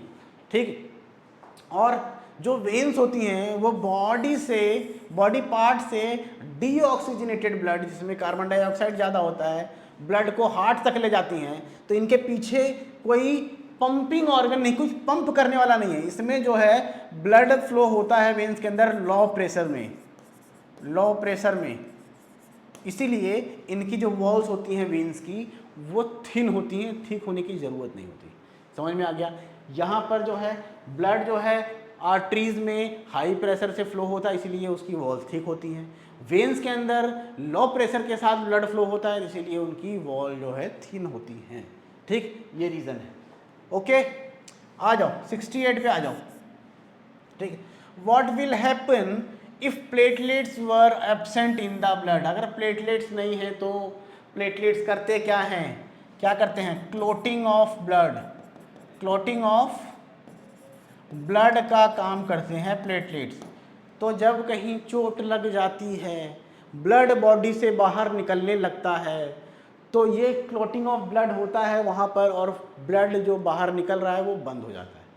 अगर प्लेटलेट्स नहीं है तो कहीं से ब्लड अगर निकल रहा है, चोट लग गई, तो ब्लड का जो फ्लो है वो रुकेगा नहीं, कुछ टाइम में बॉडी का सारा ब्लड बाहर आ जाएगा। ठीक है, ड्रेन आउट हो जाएगी बॉडी। ठीक, ओके। तो प्लेटलेट्स ना हो तो ब्लड क्लॉटिंग नहीं होगी, और अगर चोट लग गई, ब्लड बाहर निकलने लगा, तो वो ब्लड रुकेगा नहीं और इंसान की मौत भी हो सकती है। ठीक है, ठीक। आ जाओ आगे, आ जाओ 69 question number. Plants have low energy needs as compare to the animal, है ना। प्लांट को कम एनर्जी चाहिए होती है एनिमल के कंपैरिजन में। ठीक है, अब एनिमल को ज़्यादा एनर्जी क्यों चाहिए, प्लांट को कम एनर्जी क्यों चाहिए होती है? ठीक, सोचिए। पहला पॉइंट मैं बता रहा हूँ। पहला पॉइंट क्या है, एनिमल क्या है, मूव कर सकते हैं, तो एनिमल्स दौड़ते हैं, भागते हैं, उसमें ज़्यादा एनर्जी लगती है। प्लांट एक जगह खड़ा रहता है तो उसमें कम एनर्जी लगती है। ठीक, एक पॉइंट। दूसरा पॉइंट कि प्लांट्स के अंदर ज़्यादातर जो सेल्स होते हैं वो डेड होते हैं, तो डेड सेल्स को कोई किसी एनर्जी की ज़रूरत नहीं होती। ठीक है, लेकिन जो एनिमल्स होते हैं वो सारे सेल्स लगभग मोस्ट ऑफ द सेल्स क्या होते हैं, लिविंग्स होते हैं, और उनको कंटिन्यूसली एनर्जी की ज़रूरत होती है। तो दो रीज़न यहाँ पर बहुत इम्पॉर्टेंट है, जिससे कि हमको ये पता चल जाता है कि एनर्जी जो है वो एनिमल्स में ज़्यादा चाहिए होती है और प्लांट में कम चाहिए होती है। ठीक है, समझ में आ गया? ठीक, क्वेश्चन 70 पे आ जाते हैं। Why and how does water enter continuously into the root xylem. ठीक है, रूट जाइलम, रूट के अंदर वाटर कैसे एब्जॉर्ब होता रहता है। रूट बना दूं मैं, ये रूट है सर, ये कौन सी रूट बना दिया, अरे भाई मान लो रूट है, तो इसमें जो सॉइल से वाटर जाता है कंटिन्यूसली कैसे जाता है ना, क्योंकि एक क्या है, प्लांट के अंदर ट्रांसपिरेशन होता रहता है। ठीक है, ट्रांसपिरेशन, अगर ऊपर से पानी क्या हो रहा है, वेपराइज हो रहा है, तो ऊपर एक लो प्रेशर क्रिएट हो जा रहा है, तो नीचे से चीज़ें खींचने लगता है ऊपर। तो जो ट्रांसपिरेशन होता है एक पुल क्रिएट करता है, जिसको बोलते हैं सक्शन पुल, या इसको बोला जाता है ट्रांसपिरेशन पुल, या इसको बोला जाता है ट्रांसपिरेशन पुल। इससे जो वाटर एब्जॉर्ब हो रहा है रूट से, वो ऊपर की तरफ चढ़ता रहता है। बड़े बड़े प्लांट होते हैं ना, ऊपर तक पानी चढ़ जाता है इस सक्शन पुल और ट्रांसपिरेशन पुल की वजह से। ठीक है, ठीक।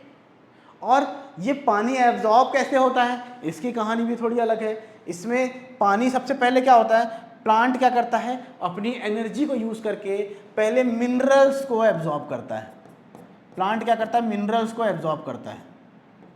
मिनरल्स के पास चार्ज होता है प्लस माइनस, है ना, मिनरल्स को एब्जॉर्ब करता है। तो ये मिनरल्स का कंसंट्रेशन यहाँ ज़्यादा हो जाता है, वाटर का कंसंट्रेशन कम हो जाता है, तो सॉइल में से जो वाटर है वो रूट के अंदर मूव करने लगते हैं, ऑस्मोसिस होने लगता है, एंड ऑस्मोसिस, और वाटर रूट एब्जॉर्ब कर लेती है, और ये सक्शन पुल और ट्रांसपिरेशन पुल की वजह से वाटर ऊपर खींचता है, और ऊंचे लंबे पेड़ों, ज़्यादा हाइट वाले जो प्लांट्स हैं वहाँ तक पानी ऊपर तक पहुँच जाता है। समझ में आ गया समझ में? चलिए 71 why is transpiration transport for plants, sorry, why is transpiration important for plants. Transpiration plants के लिए जरूरी क्यों है? तो ट्रांसपिरेशन, एक काम मैंने बता दिया कि सक्शन पुल और ट्रांसपिरेशन पुल क्रिएट करते हैं, जो पानी को ऊपर चढ़ने में हेल्प करता है, ऊपर खींचने में हेल्प करता है, जो पानी रूट एब्जॉर्ब करते हैं। पहला फंक्शन। दूसरा फंक्शन क्या है, ट्रांसपिरेशन से क्या होता है, टेम्परेचर रेगुलेट होता है ना, क्या होता है, टेम्परेचर रेगुलेट होता है।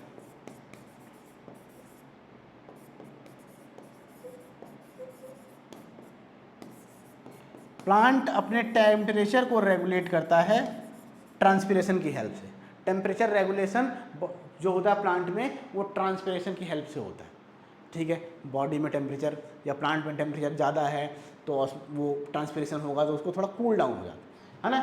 तो दो काम इसके इंपॉर्टेंट हैं, एक तो सक्शन पुल या ट्रांसपिरेशन पुल क्रिएट करता है जिससे पानी ऊपर खींचता है, और दूसरा ये प्लांट के टेम्परेचर को रेगुलेट करता है, जो ट्रांसपिरेशन का प्रोसेस होता है। ठीक है, समझ में आ गया। तीसरा फंक्शन क्या है, एक्सेस ऑफ वाटर अगर प्लांट में है तो वो एक्सेस ऑफ वाटर ट्रांसपिरेशन के फॉर्म में या वेपर्स के फॉर्म में क्या करता है, पानी प्लांट रिलीज कर देता है। ठीक है, ज़्यादा पानी भी नुकसान है। ठीक है, ज़्यादा पानी भी हार्मफुल होता है। ओके, अब आ जाते हैं one and only last question जो है हमारा 72, how do leaves of plants help in excretion. तो लीव्स के अंदर जो प्लांट्स हैं वो एक्सक्रीशन में हेल्प कैसे करते हैं। सबसे पहले एक्सक्रीशन का मतलब समझना जरूरी है। एक्सक्रीशन का मतलब ये है कि जो हार्मफुल जो सब्सटेंसेस है जो बॉडी में क्रिएट हो रहे हैं, जो बॉडी को नुकसान करते हैं, उनको बॉडी से बाहर निकालना जरूरी होता है। उसी प्रोसेस को एक्सक्रीशन बोला जाता है। तो अब लीफ जो है एक्सक्रीशन में हेल्प कैसे कर रहा है। पहले तो वो क्या करता है, ऑक्सीजन जो प्रोडक्ट है जो बन रहा है, जो प्लांट के लिए इतना ज़रूरी नहीं होता है, एक तरीके का वेस्ट प्रोडक्ट है ऑक्सीजन प्लांट के लिए। तो एक्सेस ऑक्सीजन को वो क्या करता है, रिलीज करता है, ऑक्सीजन रिलीज करता है ना, किसके थ्रू, लीव्स के थ्रू। और एक्सेस वाटर जो होता है प्लांट के अंदर वो भी हार्मफुल होता है, तो एक्सेस वाटर को भी प्लांट लीव्स के थ्रू, ट्रांसपिरेशन के थ्रू वो भी क्या करता है, अपने वाटर को रिलीज करता है। तो ये दो चीज़ें हैं जो क्या हैं, एक्सेस में है तो प्लांट को नुकसान करेगी, इसीलिए वो प्लांट ये लीव्स के थ्रू या स्टोमेटा के थ्रू बॉडी से बाहर निकाल देता है ना। तो इस तरीके से जो लीव्स हैं वो एक्सक्रीशन में हेल्प करते हैं। और कभी कभी क्या होता है, जो कुछ लीव्स ऐसी होती हैं जो मुरझा जाती है ना, मुरझा जाती है, पुरानी ओल्ड हो जाती हैं, तो उनको वो लीव्स क्या होती है, शेड ऑफ हो जाती हैं। उनको उन लीव्स को प्लांट क्या करता है, शेड कर देता है, वो गिर जाती है और फिर नई लीव्स उनकी जगह उगाती है। तो ये तीन चीज़ें हैं जिसके थ्रू वो लीव्स एक्सक्रीशन में हेल्प करता है।